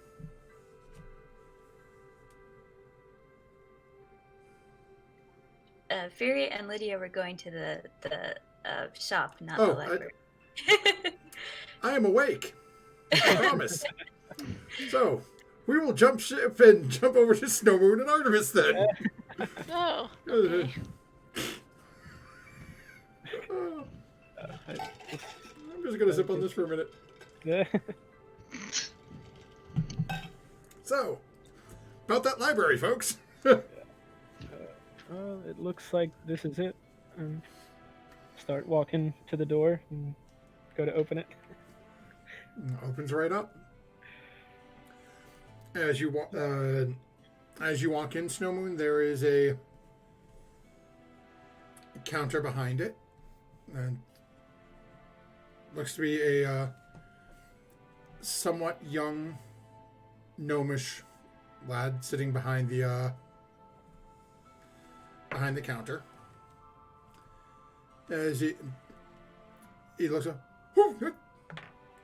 Oh, hi, yes, hi, welcome. How can I be of assistance? Thank you. Good morning. Looking for any books you might have on lycanthropy or were creatures. Do you have anything like that? Wait, please, one moment. And then he turns around and see as he goes in, there's a behind him. For those of you who have been to the library in ye olden days, I don't know whether or not they still have them for you kids nowadays, there is looks to be about a 5 foot wide, and it pretty much goes from mid-level on him down to the ground, just a chest of tiny little drawers. And you watch as he's pulling it out and flipping through cards, and closes the door, moves over a couple, flipping through these cards. Okay, yes.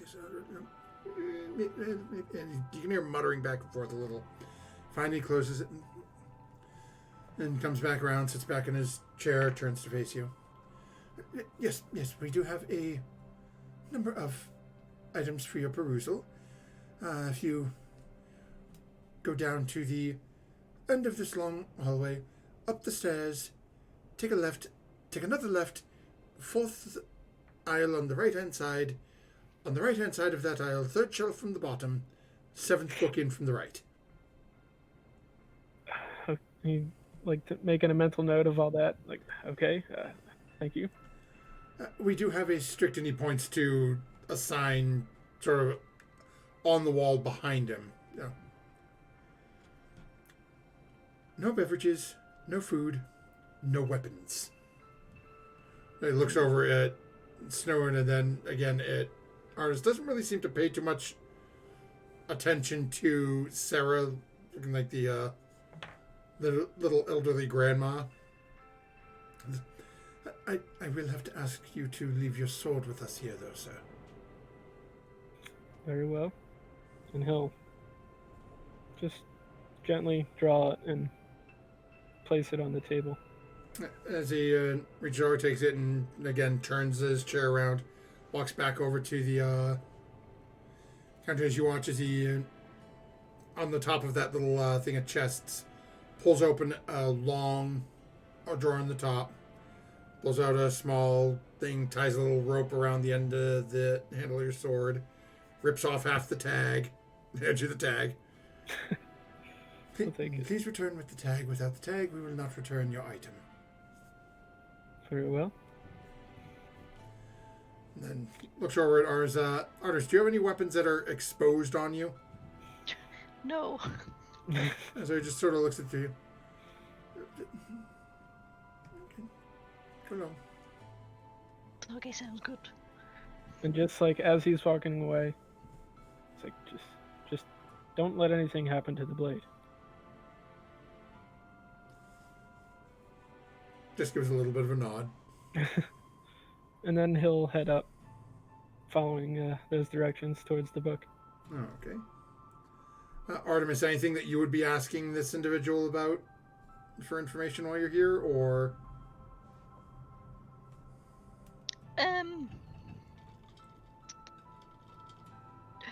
I mean, if we're in a library, books about demonology or abyssal types or something like that, the spooky things. He gets a little... You saw a little bit of hesitation when Snowman was asking. You watch his eyes get a little bit wider. Go ahead and make a persuasion check for me. Oh.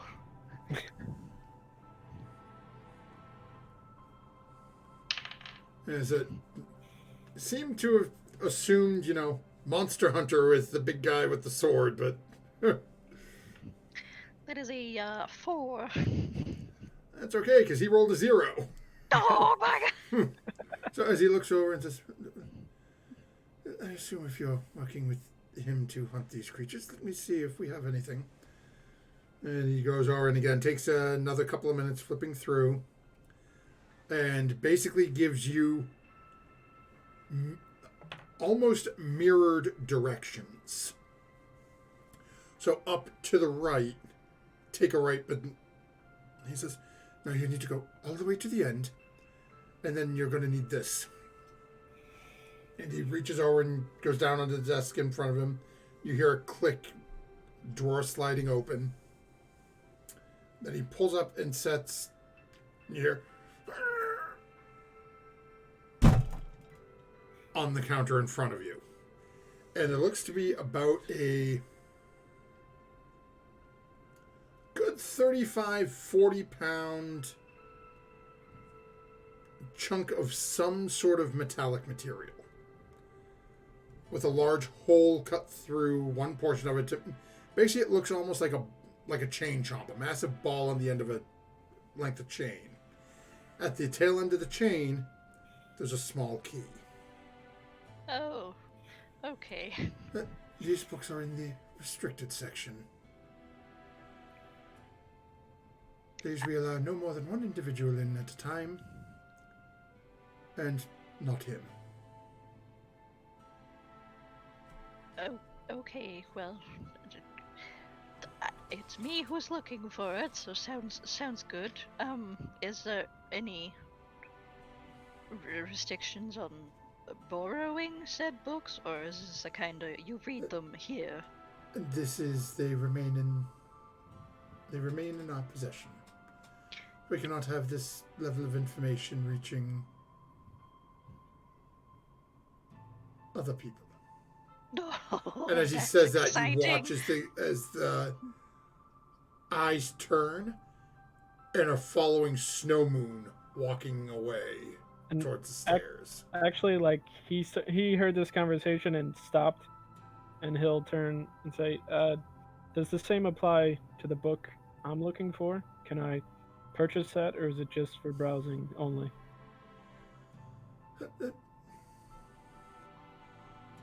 No, we allow such information such as you are seeking to be perused by any. They are typically for perusal here, but for the right amount of coin, we could let it leave. How much is the right amount? And he starts. You can see. You can almost hear the gears turning in his head as he's basically seems to be trying to weigh. So, what you're looking for? 50 gold.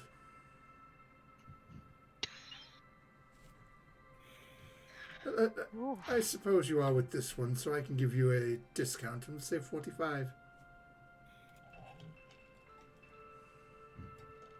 Snow Moon, I have 20 gold to my name. You can have it if you want. Artemis don't buy the plane before you've written in it. Artemis is trying to get the key and the massive ball of metal off of the counter. Yeah. Let me just take a look at the book first, and go easy on my friend here. Don't give him a hard time, and I'll start to head up the stairs. As you start to walk again, this Gnome looks over at your art and says, "I'm not attempting to give you a hard time. This is just how we maintain the safety of our key." That's fine. No, I'm just, it's a little bit heavy. That's okay. It is meant to be such. Yep. They'll wrench it off the counter and slowly start over to that direction of the library. Yeah, so it takes you a little bit of time to get there. So while you guys are heading over to that, we'll jump over to Fury and Lydia real quick. As they're heading back over to the alchemist shop. And as Sarah had given the two of you pretty good directions on how to get there from their previous excursion. And you arrive at the location. Again, takes about the same amount of time as, the two groups were splitting in opposite directions. But as you arrive there, you notice, much the same as Sarah did during her first visit, there is an individual sitting across that sort of main street. It's that same sort of dour-faced dwarf that Sarah ran into. I remember Sarah saying grumpy, so I sort of smirk as I look at this person if he looks grumpy. Yeah, and immediately you think that the name is fitting of the individual. He's sitting there almost like a permanent scowl on the face. Just sitting there, looks to be, this morning seems to be peeling an orange. Use it. Watch, he's got just like a regular dagger, just sitting there peeling an orange with it.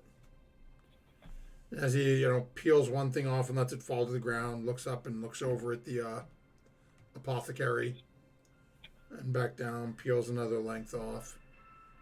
Orange peel. No, not orange peel. No, we're not here. No. Okay.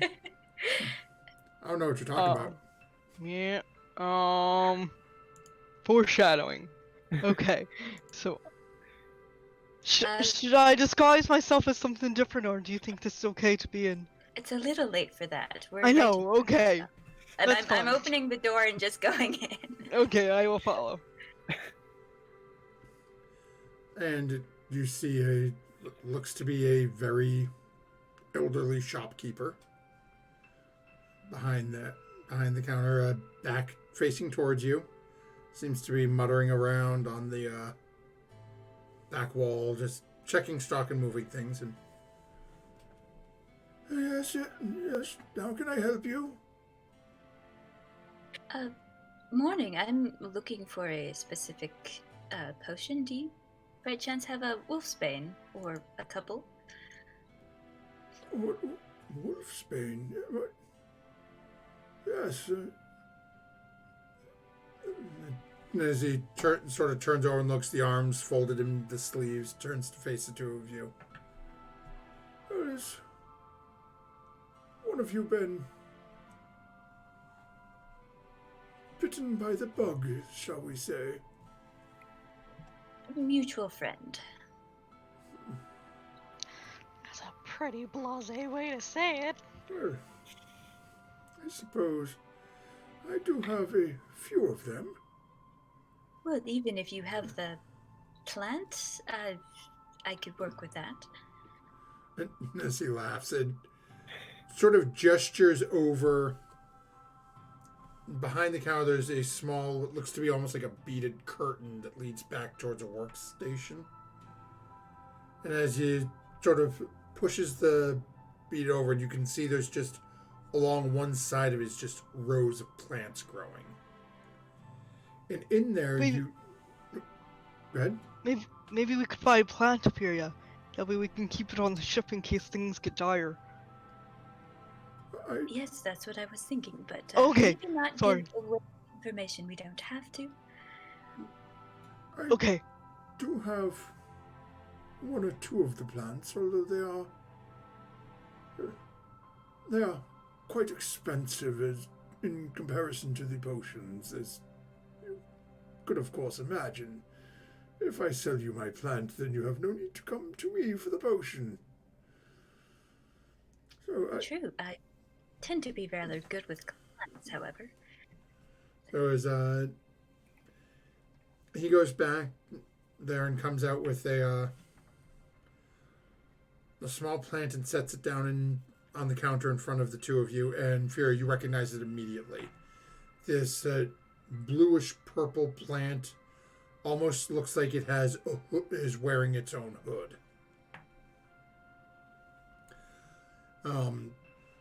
Known by some races as monk's hood or wolfsbane. As he sets it down in front of you, he says, the potions I can sell for 30 gold each. They are only good for a single dose. They will hold the physical transformation at bay for a single day. Although the urges that are sometimes associated with individuals, if they are not careful, are not lessened. The plant itself, if you wish that, would be 120 gold, but as you can see, there are currently there's still about 5 or 6 blossoms on it that you could utilize to make your own potions. Would I have any idea of how to make the potion or how long it would take me to do so?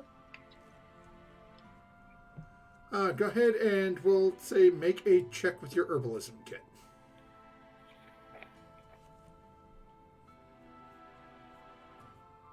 We'll say this can be either a wisdom or dexterity based for that. make a medicine check maybe, or is that something sure, medicine wouldn't cost? Nope, you can make a medicine check if you'd like. Cool. I never get to use medicine. That's 15 for me. Oh, okay. Medicine. Let me roll. Let's Here's see my what we get dice. for medicine here and see what, as the two of you are here together, so.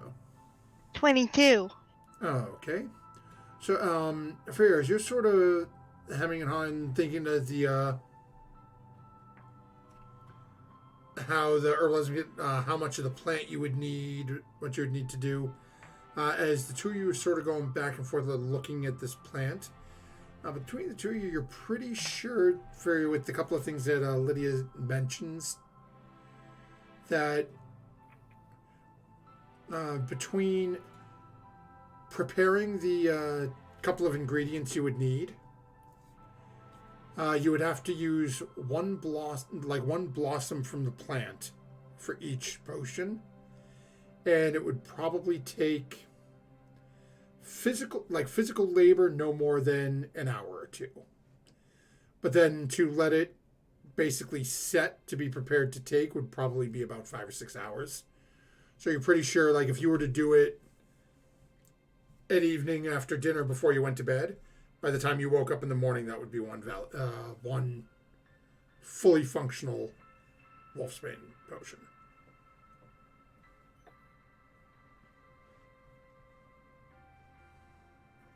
And having a herbalism kit, I would have a lot of like vials and things already, or would I need to buy those? I'd say you'd have the small vials that you could utilize within your herbalism kit, as well as some of the other. I'm going to call them filler ingredients, like some of the little basic things to like we'll say like distilled water, different saline solution, things of that nature that you would need to. And basically take this flour and turn it into a liquid. Okay. So all you would need realistically would be the plant and some time and a source of heat. All right. Yeah. And between somebody in the group's got to have a tinderbox if you don't. If you don't, you've got I'm sure I can borrow a Firefingers art. Yeah. Art will light a building on fire for you and you could use that. Yeah, I can also set my hands on fire for a short amount of time. Oh, there you go. That'll do it. Druids, man. So I'll look. I'll poke at the plant, see how it looks pretty healthy. So, I think in the long run, I think buying this plant will be more beneficial to me. As I'm not going to be in town to keep coming back to you, unfortunately. How often does it bloom? Always got to ask the hard questions, don't you? Well, I just want to know if it's a one-time thing and it dies, or if we get some more blooms off of it. Lydia, it's a plant. Yeah, some are annual, some are perennials. To survive, flowers have seeds. We can replant it. Okay. Okay, let's see here. I didn't think about replanting it. Let's see here. They are perennial. Okay. Don't know what that means. Oh, really? It lives more than 2 years. That doesn't help me. So we will have to find out for you, because I have no idea. That's fine. I'll just talk to it later and I'll figure it out. Don't worry about it. You'll talk to us later. Okay. Mm-hmm. Yes. Didn't know you could do that. Be prepared for the important questions. Yes. How often do your plants bloom? No. Yep. Sorry. Okay. So, well, do you think we should buy one potion just in case? Yeah, that might be a good idea in case Okay. my first attempt doesn't turn out very well. Gotcha. Okay. So if you buy the potion and I'll buy the plant, then we're all good. Okay.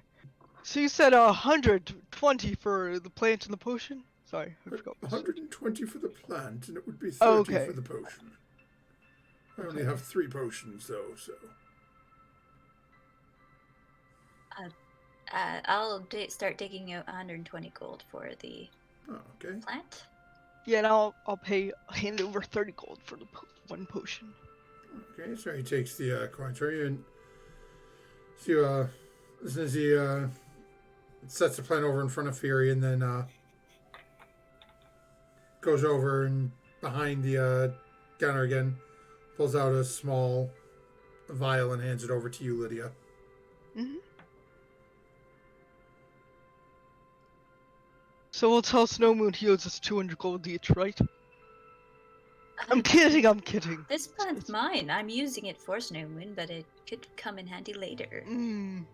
I should tell Snow Moon he owes me 200 gold for this potion. I will tell him you are lying. It's a joke! Maybe 50, but that's fine. I'll sort of punch Lydia on the arm. I'm kidding. Well, I don't like the look of that man sitting outside, so I'm going to, before I leave the shop, I'm going to open the bag holding and carefully place the plant inside.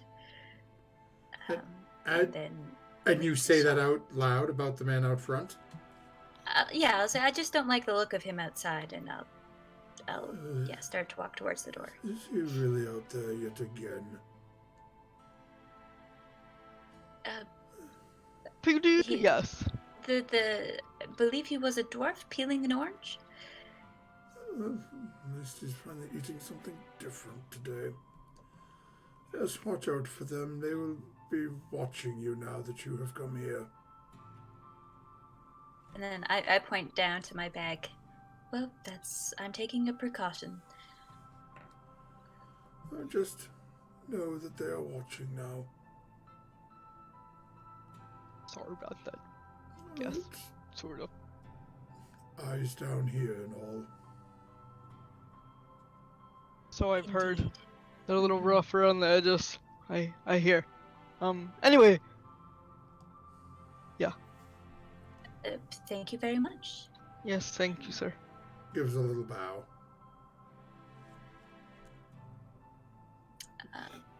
Yeah, I'm going to leave and start heading over to the library, because that's where I said I would go. Oh, And as okay. soon as I'm out of sight of the dwarven guy, I'm going to take the plant out so it can breathe. And then as I get to the library, I'm going to put the plant back in. Oh, okay. So, as you guys are heading over to the library, we're going to jump back over to Artemis and Snow Moon. So, Snow Moon, you managed to find your way to the area that your attendant had advised you of. And as you're flipping through and come to the book in question, it seems to be the book that he has directed to you deals primarily, as you're flipping through it, with how to kill a lycanthrope. So as you're flipping through the first, like, probably 10, 15 pages of it, just sort of skimming through, you're reading about silvered weapons, different using different magical attacks, what they're resistant to, different things of that nature. It doesn't really give much on the condition itself. Okay. So I guess after reading it for a few minutes, I'll head back to the front desk and try to speak to the owner again. Oh, okay. As you walk up, he's sitting there. You can still see your sword sitting on the back of the counter. It doesn't look like anything's happened to it. Did you pass Art on the way there, still dragging the key? No, at this point, Art is already up and in the private section. So I'll excuse me, was this the only book that you had on this subject, or were there others? I assumed you were hunting them, given your rather oversized weapon. But what exactly are you looking for? Are there any other books on this topic, or no? You hesitates for a half a second. No, that is all we have available. Very well then.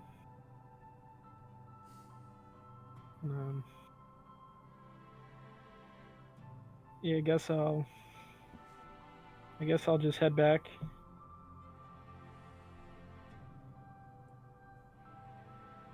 And I won't go in the restricted area, but I guess I'll just kind of wait a little bit outside of it till Art is finished. As you head up in that general direction, go ahead and make a perception check for me. Okay.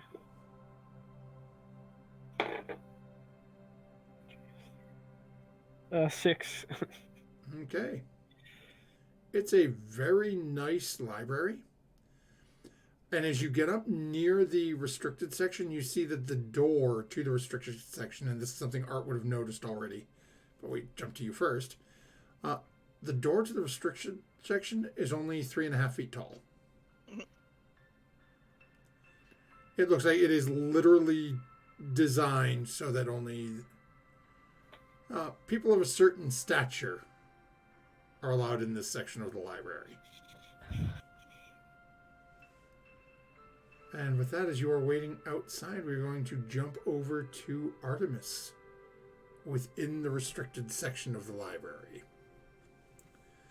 So, Artemis, as you proceed to walk into this area, and actually, go ahead, as you're walking up to this, make a perception check for me.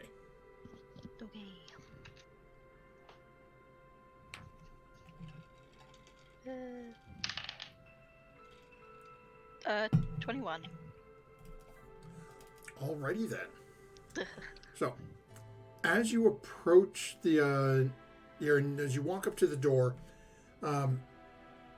has a small, almost oval-like window, almost egg-shaped right at the top, which is, as you walk up to this door, the first thing you notice is it is literally U-sized.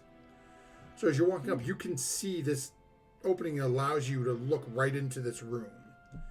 And you can see that there are a couple of small, look to be glass orbs with some, it almost looks like fire within these crystal orbs. And as you're looking and paying attention, you notice as you step up and you sort of manhandle this giant metal rock over to the side, stick the key in and turn it, you can hear the click.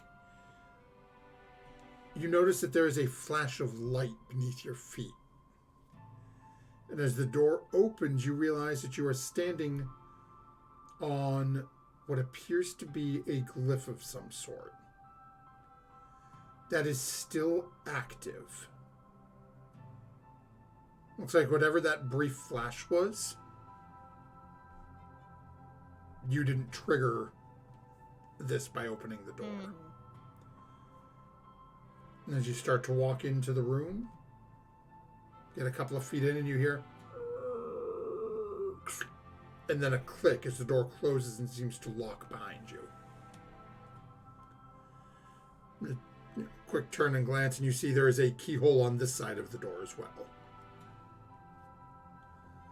Surrounding you now, about 20-25 feet down, 4 shelves high, literally from the floor up to just about eye level to you, just filled with books. As you're looking at these are old.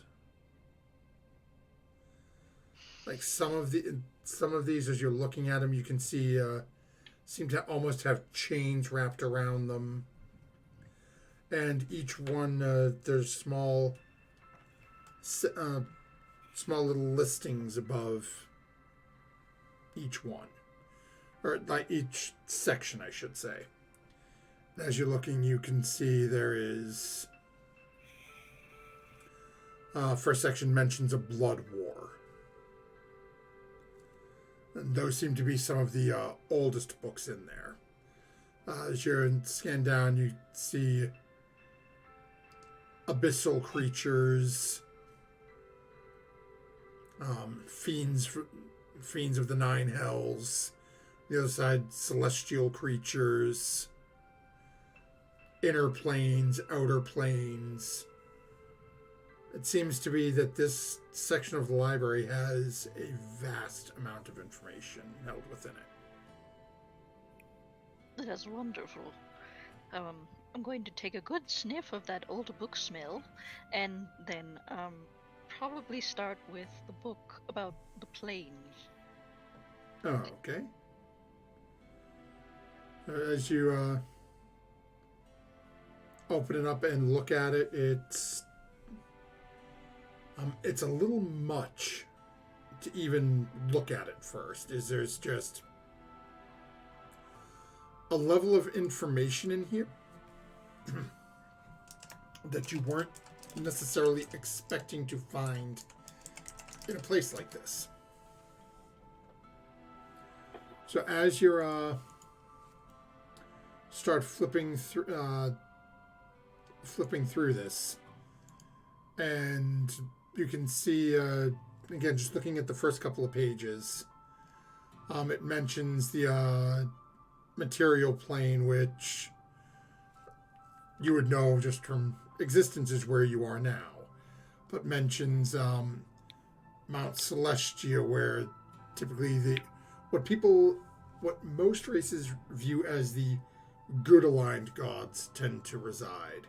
It mentions Limbo, that sort of in between the Abyss, Mechanus, where all the clockwork and mechanical creatures reside. Mentions Aberia and the Beastlands. Mentions the Nine Hells. There's all manner of information within this book.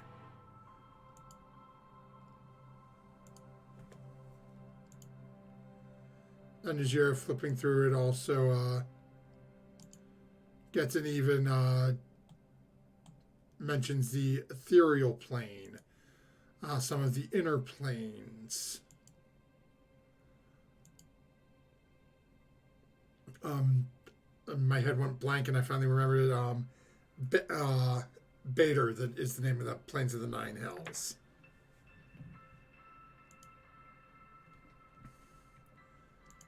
Okay.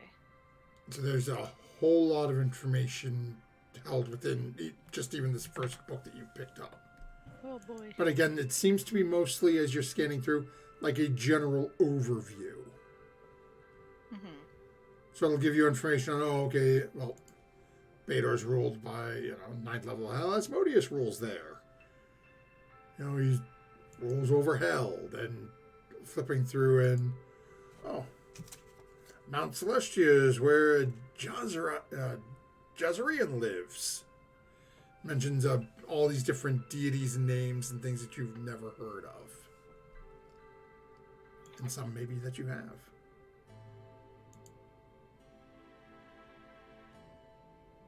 Okay.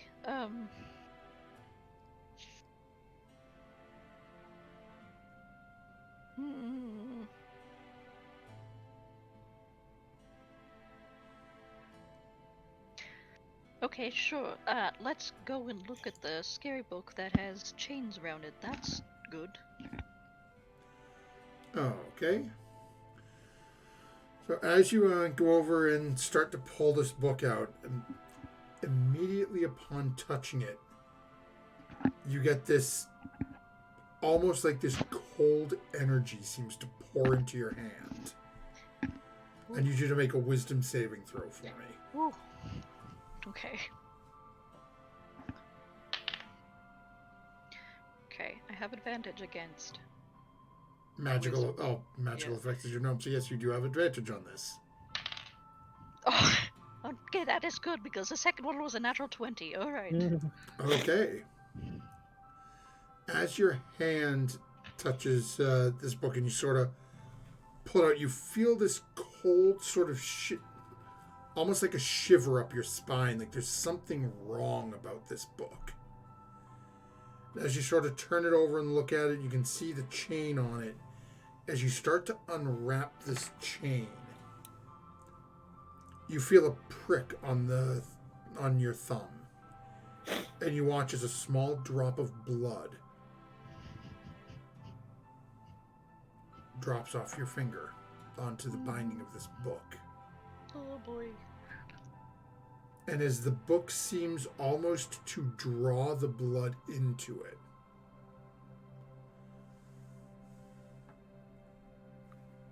do you open it?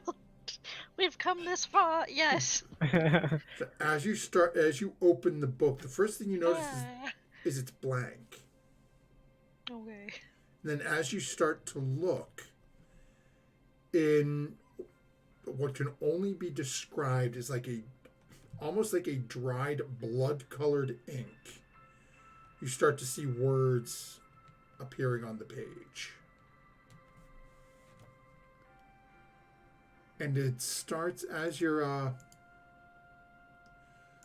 sort of watching it as, again, the best way I can describe it is almost that the book is writing itself in front of you. And it starts talking about the demon princes. Okay. We're good. Okay, that's actually what I wanted. Well, in a matter of sense. So as you're starting to sort of scan through this to see what is I guess we'll call it what is in here for what is within this document for you. Give me a second here so I can just grab my cheat sheet here. Come on. This is how I keep my slim stature. Okay. I sweat it out. Oh boy. So, as you start flipping through this thing, you start seeing names appear. And it looks like these are sections of information on different demons. And you're seeing names like Malakbel, Burstuck, Soglav, Rubazal, Akyishagal, Kamazots. One jumps out at you, though. An entry for the Lord of Worms. There we go. Which is a name you have heard before.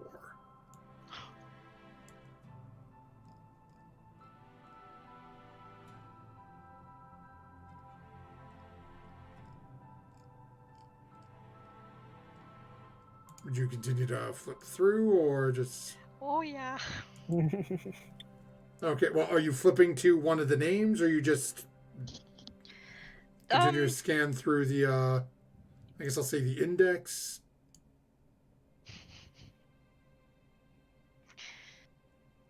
Oh boy.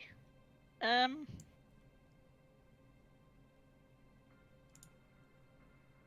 mean, I would love to look at all of them, but time is of the essence, sort of, kind of.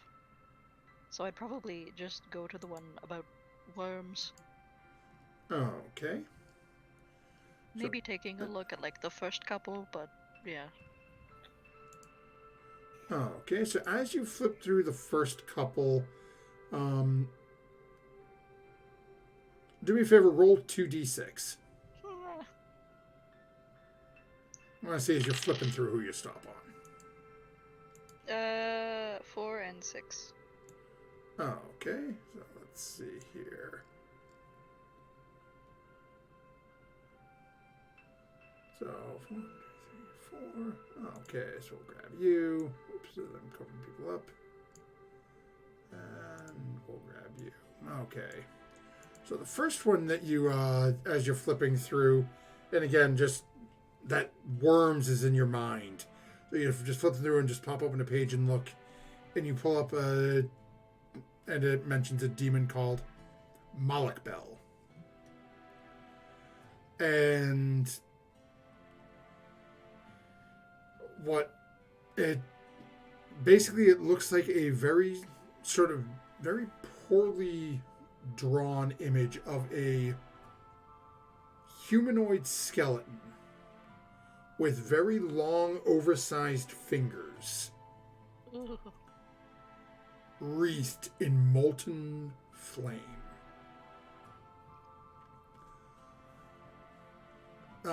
Says, what few people that they were able to find who had ever encountered these things spoke of a blinding light and blistering heat that literally was causing welts and burns on people's skin just from being near them.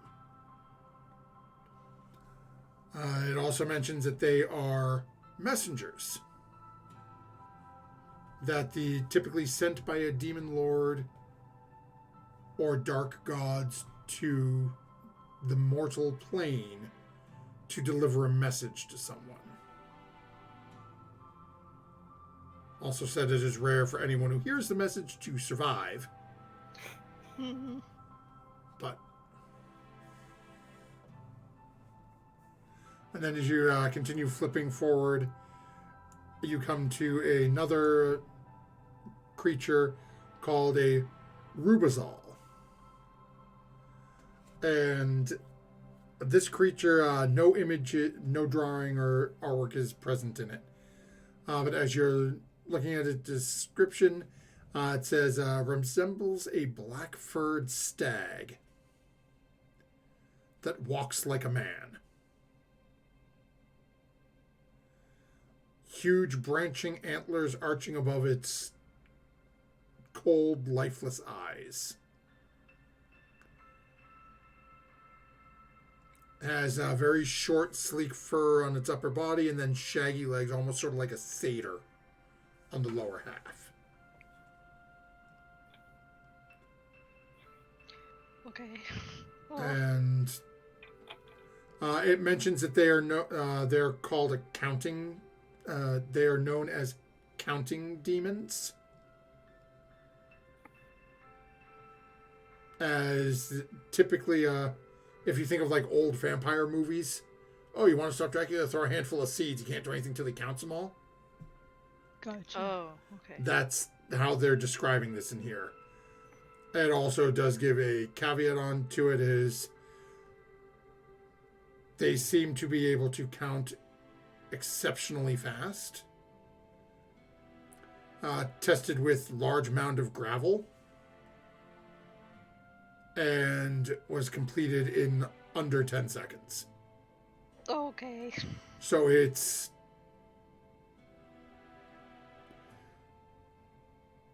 It also says does not like to count. Compelled. So it definitely does not seem to be happy with it. But now, as you continue to flip, Artemis, you find your entry on the Lord of Worms. And it specifies that ancient beasts have long since faded from mortal history, only to reappear eons later when schemes finally draw them back to the material plane. Writhing Prince, Pale Maw, Devourer, Lord of Worms and Decay. And there is actually a single roughly drawn image of what somebody believes the creature to look like. And it's not going to match this exactly, but let me see if I have a... No, I don't have a... Kinda don't want to see it, to be honest. Sounds gross. Alright, let's go, baby. Okay. I may have to tip my hands because none of those are any good. Never mind. Okay. I actually do have an image of exactly what it is. Okay, just give me a second here. We are going to...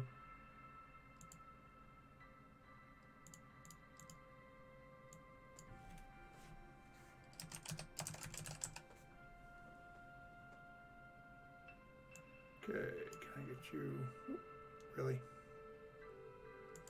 I don't need you out. I want Hey, there we go.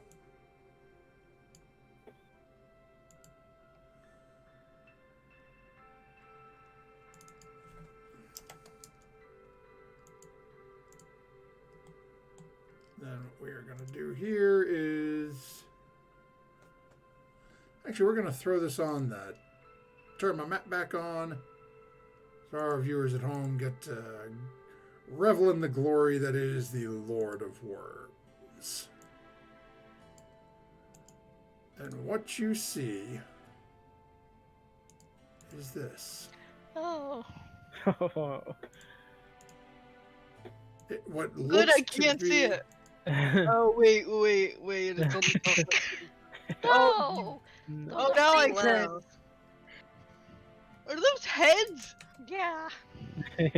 Oh, Jesus. I mean, oh, Tyr, or whoever I worship. I forget who I worship. This is so horrifying, I forgot who my god is.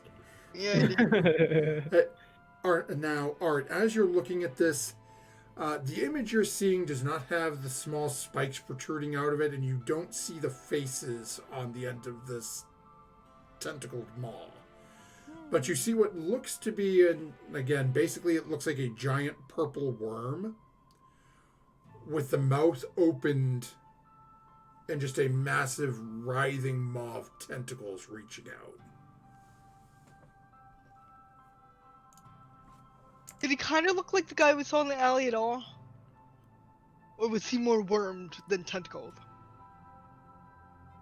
from what I remember, he was more wormed. Okay, Yeah, okay, it's- that's what I thought. Yeah. It's from Art, as you saw him there, so Art would know this. The rest of you, assuming Art decides to share this Yeah. information, it's the drawings that you're seeing look to be more tentacled, but based on what they're estimating the scale of this thing to be, you're pretty sure that if you were to blow the thing up you met in the alleyway to that scale, that what he was made out would look similar to this too. Because it's real easy to look like a worm hanging out of a beard when you're 6 foot. When you're 60 feet, all of a sudden that same strand of hair is now 3 inches across. Gross. And I worship Nord. And I just realized that I'm a dope who forgot to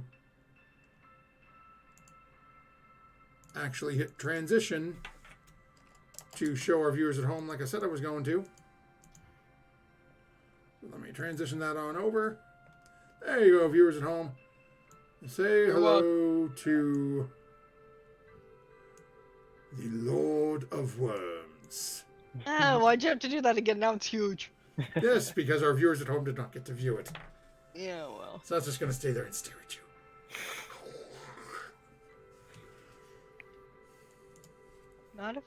Not a fan.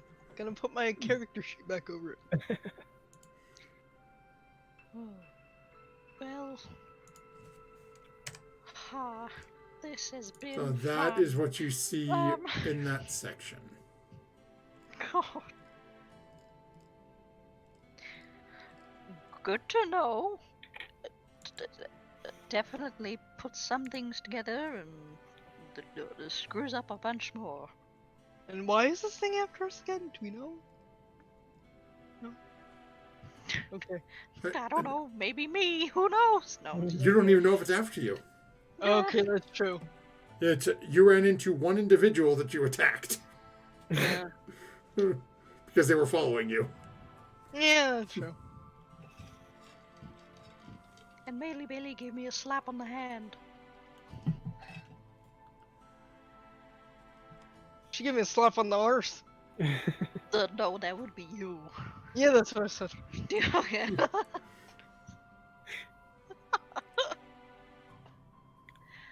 Cool. I'm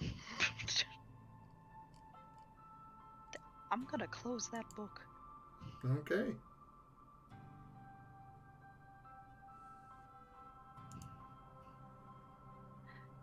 Actually, wait. Oh gosh. Would any of the creatures be Is more this in line? is Art saying all this out loud to themselves inside the? They actually wait. Yes. So am I hearing this like outside? Go ahead and make a perception check. And at this point, Furia and Lydia have come in, and the gentleman has sort of pointed you up to where. Okay. So you guys have sort of caught up and are now just catching up and outside with Snow Moon. That's a 9. You're not really hearing anything. I guess would any of the creatures match the description of that wormy dude? Okay, go ahead and make an investigation check. Okay. If I was up there by now, I would be knocking on the door, just try to get Art's attention and 16. see if I could get heard without interrupting. As I've noticed that the door is small, so I'm probably not going to be allowed in there, even if I ask. Okay. Coming. So, what was your roll? 16. Okay. So as you're sort of flipping through, you do find one little statement under that Lord of Worms page. So there's not a huge amount of information on it. It mentions that the Lord of Worm uses what they call suffragans, which are priests or holy individuals of other faiths and deities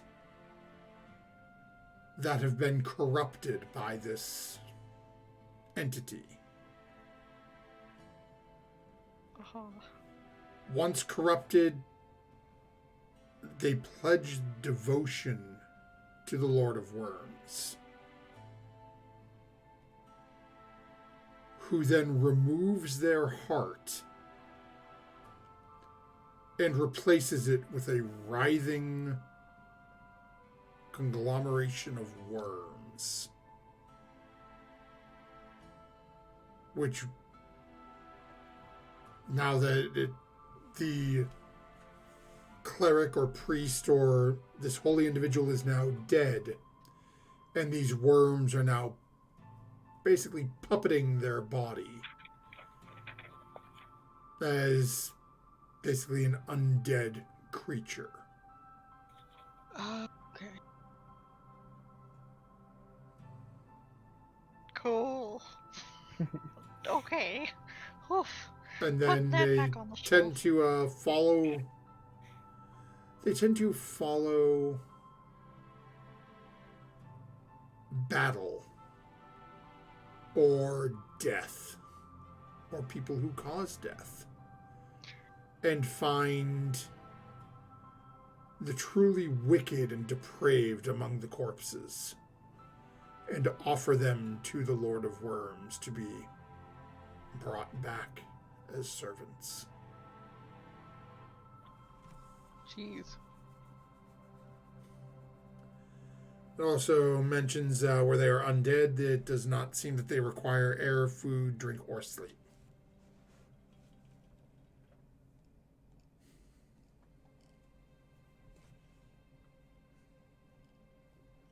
But there is no image drawn or no other information on this creature.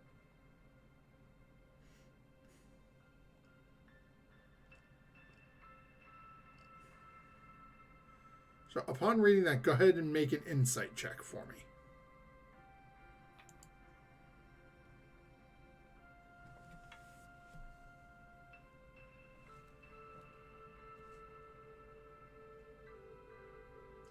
And actually, Furia, at the same time, if you can make a perception check for me.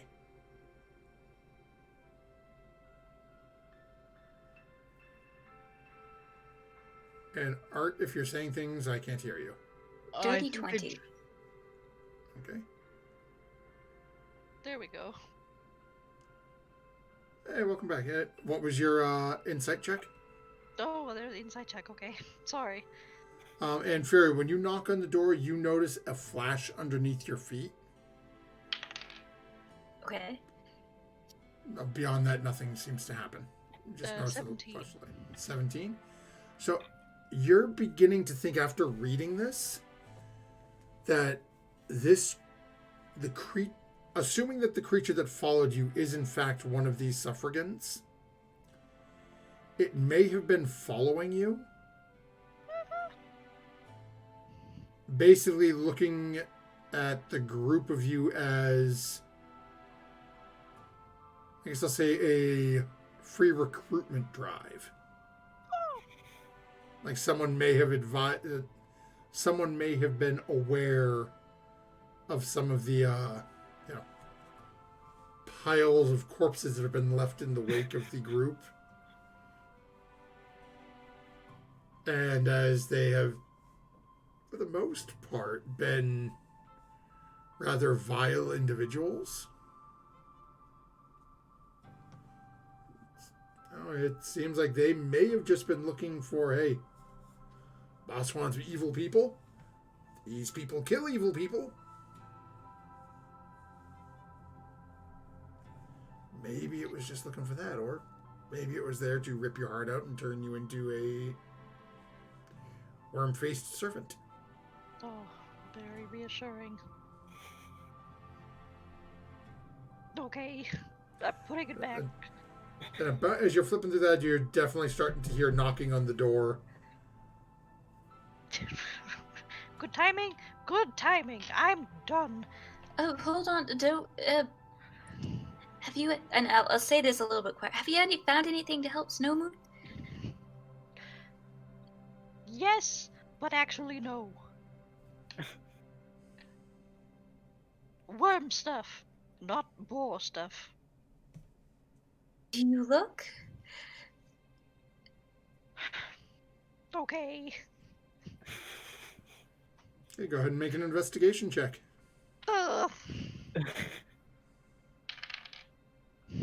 It's why we're here after all, right? Right?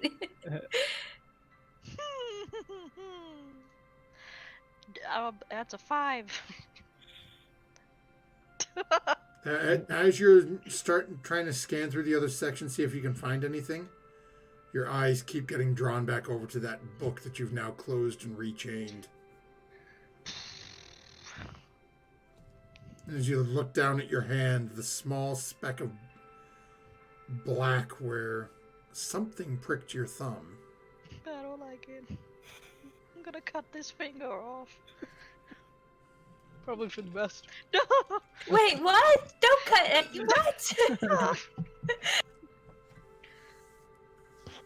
Art, are you okay in there? I don't know. I'm putting stuff away, and I'm getting Art, you sound a little panicky. Maybe you should come out of there and we should have a breather. Yes, a breath of fresh, non-wormy air would be great. Yes.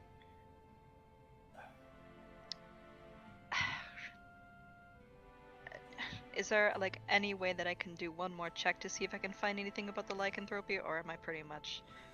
I'll say, go ahead. You can make one more check. It will be at disadvantage. You are starting to get a little panicked and trying to get out of there. Okay.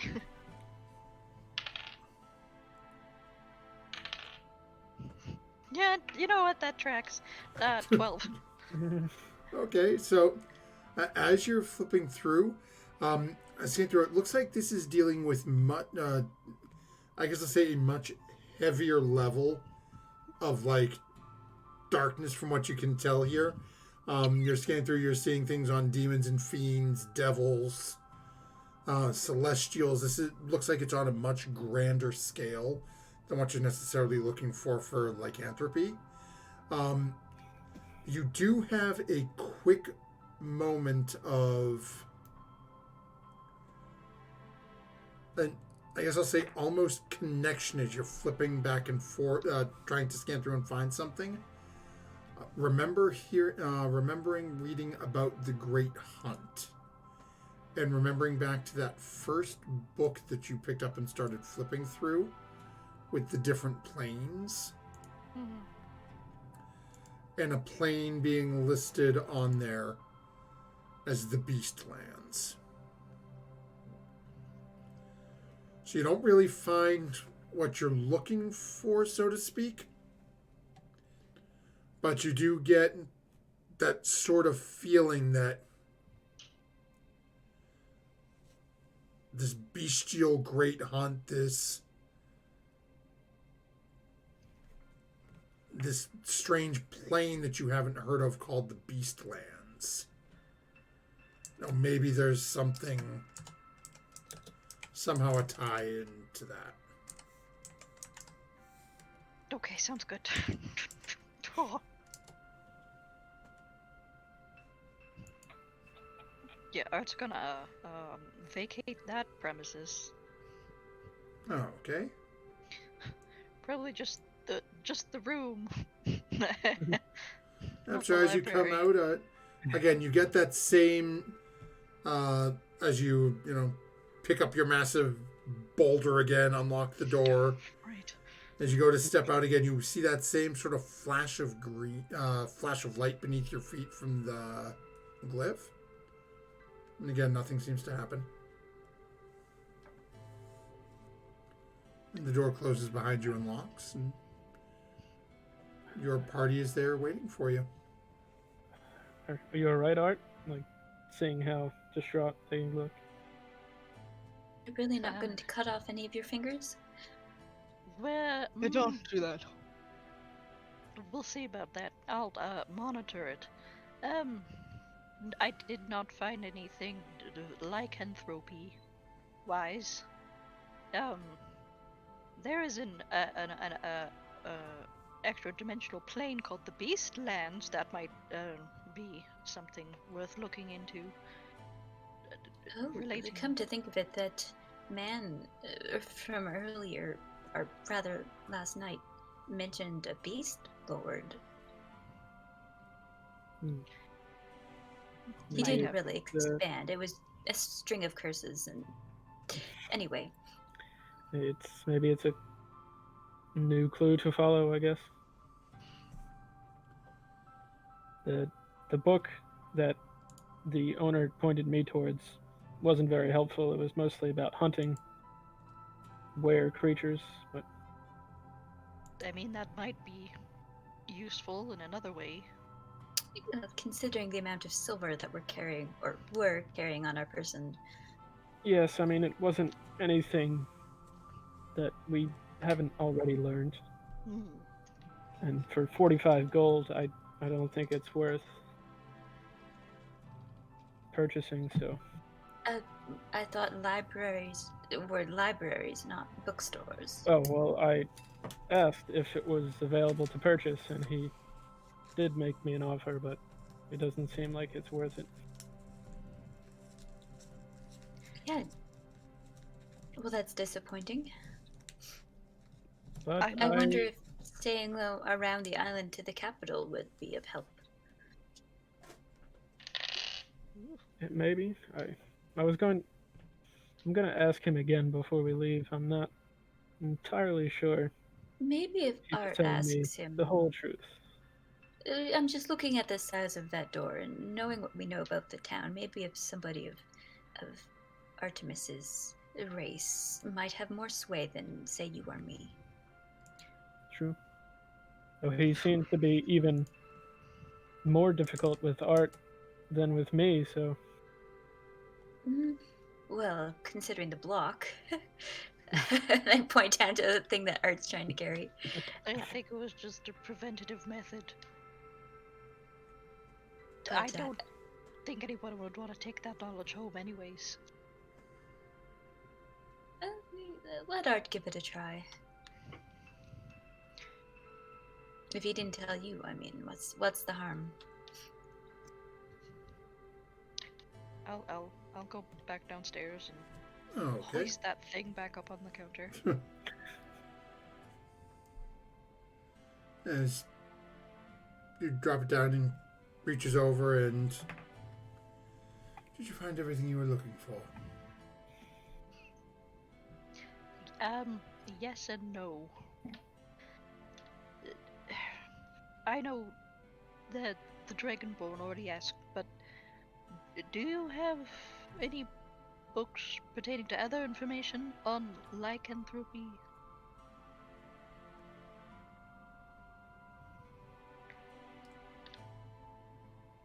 You get that same hesitation again. Same that Snowmoon noticed. And I'm kind of drifting like within earshot at this point because I want to hear what he has to say. As he looks over at Artemis, doesn't even seem to notice you. No, as I explained to your oversized friend, that is all we have on the subject.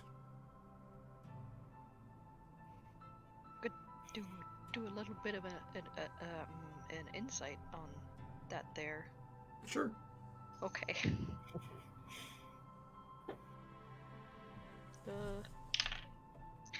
Every time! 7. You need no new dice, mate. As he's looking at you and you're looking into his eyes,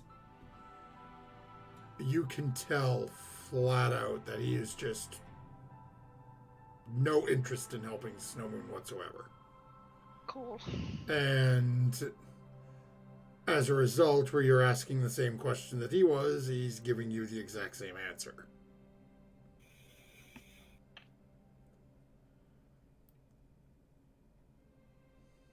Right then. Well, thank you for your compliance. Just sort of looks and... as long as you found what you were looking for in there. And then sort of glances down at your hand. It seems you did.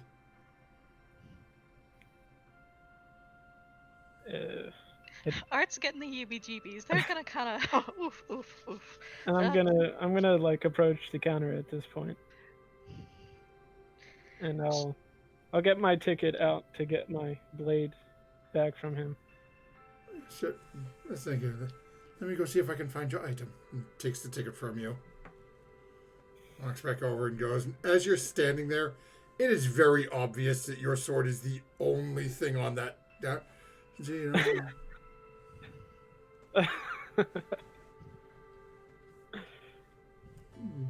Sets it down, takes a little tag off, and takes him up, puts him in a small bin on the floor. Takes the sword down very carefully, and sets it on the table in front of you. There you go, so as you can see, nary a nick on the blade. So I'll pick the blade back up, and like as I have it in my hands, going to put it away. And you're sure you don't have any more books on the subject? It would not be very wise to lie to me. Go ahead and When make an did you come like evil character types? No. Go ahead and make an intimidation check. 18 plus 23.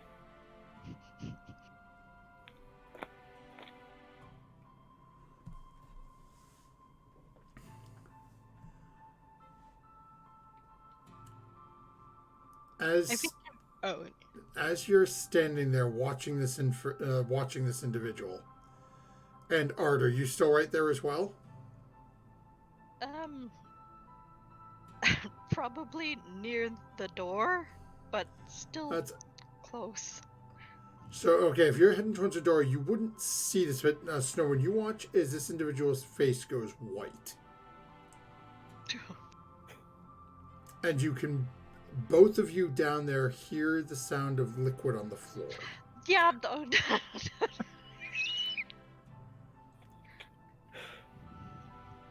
And as the individual completes self-urination,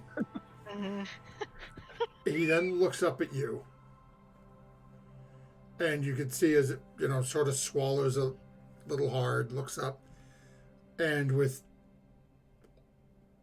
what I can only describe as horror within his eyes. Looks at you and says,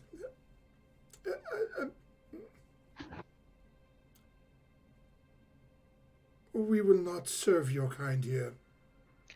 Please leave."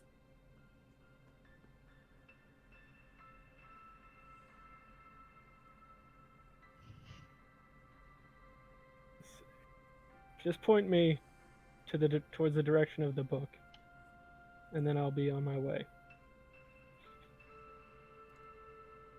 And he glances over his shoulder, back towards where Art was, back towards that restricted area.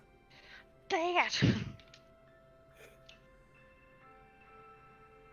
Okay, so I'll grab the key. And can I fit in myself if I... Might be a little difficult.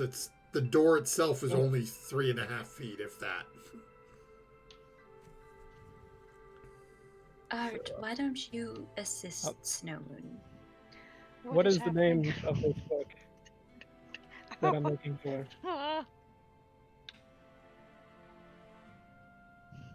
He's just sitting there. He's just...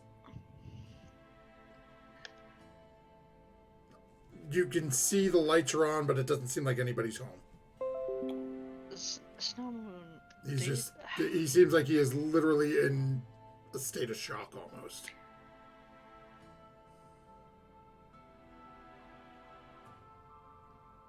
I guess I'll just head towards the door with the key then. No. We came here for the book.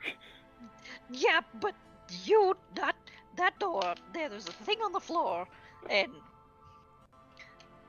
Art's trying to keep pace, I guess, with Snowmoon. Oh, okay.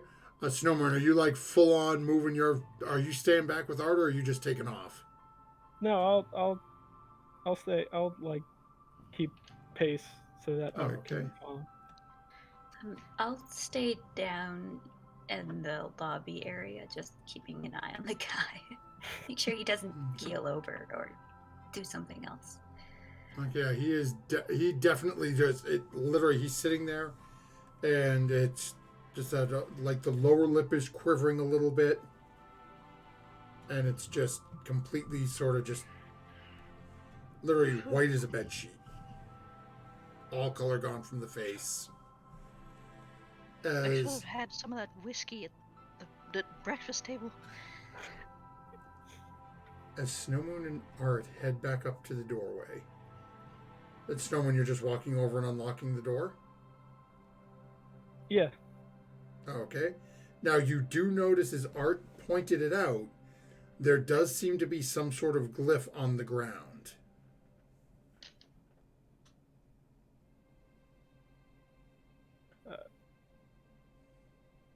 I guess, Art, there was nothing happened to you from this glyph that you said was in there?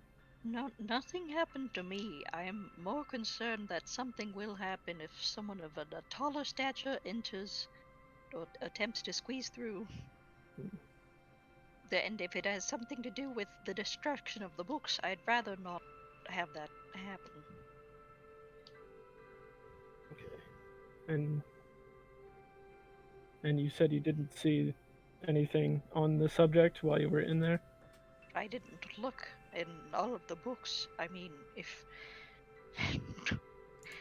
I can take another look, it'd take me a little bit longer. But as long as I get out of this place and I have a good amount to drink once I'm out.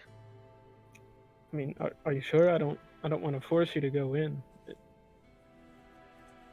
I don't want you to force your way into that door. That would be entertaining, but probably ill-advised.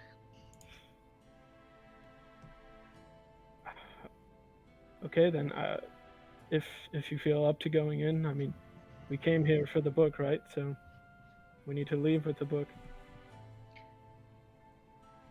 Yep. I don't think they're going to let you take the book out, Snowmoon. That's like, I'm gonna... Would I know what kind of glyph it was if I cast Detect Magic? You can certainly try.